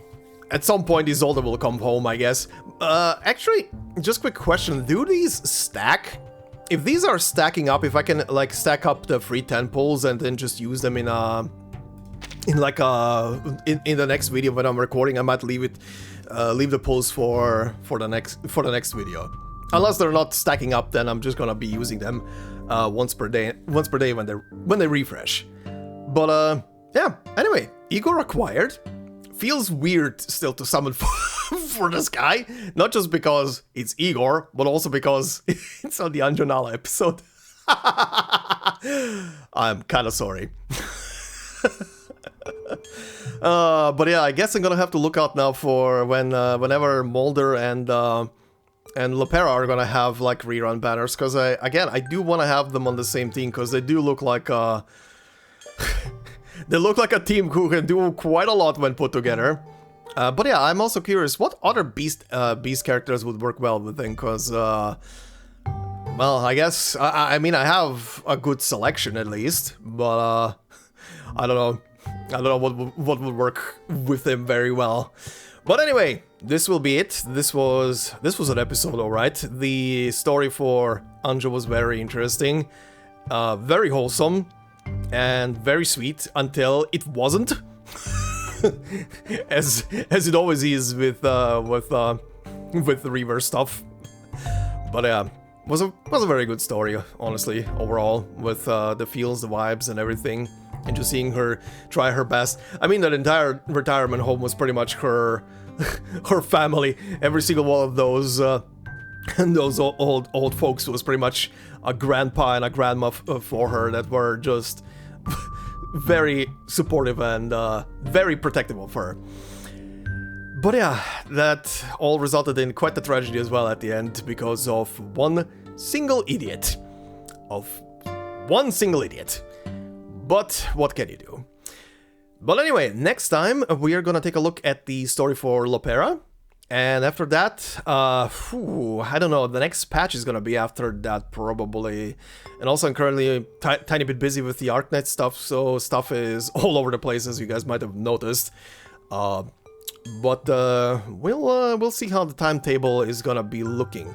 If there's gonna be enough time between Lopera and the next patch, which I'm presuming I'll be able to play the next patch without any problems, right? I don't think it's a story that is kind of super tied to the main story, because from I didn't obviously look into it, but from what I can tell from the imagery, it's another one of the like Chinese inspired stories, right? So kind of like the last one that I went through last year. So probably gonna be a full-on standalone thing, I'm presuming. But we'll see. We'll see how times are gonna be and when I'm gonna be done with the next episode and everything. Because if there's gonna be enough time between the Lopera episode and the next patch, I might squeeze in the episode that I was planning for a while for the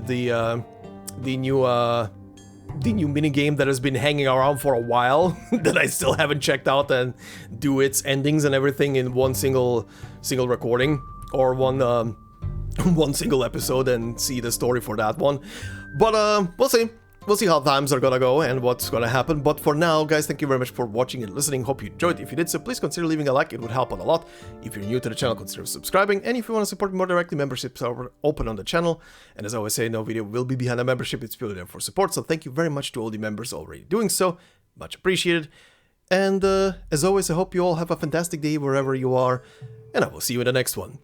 Until then, bye-bye.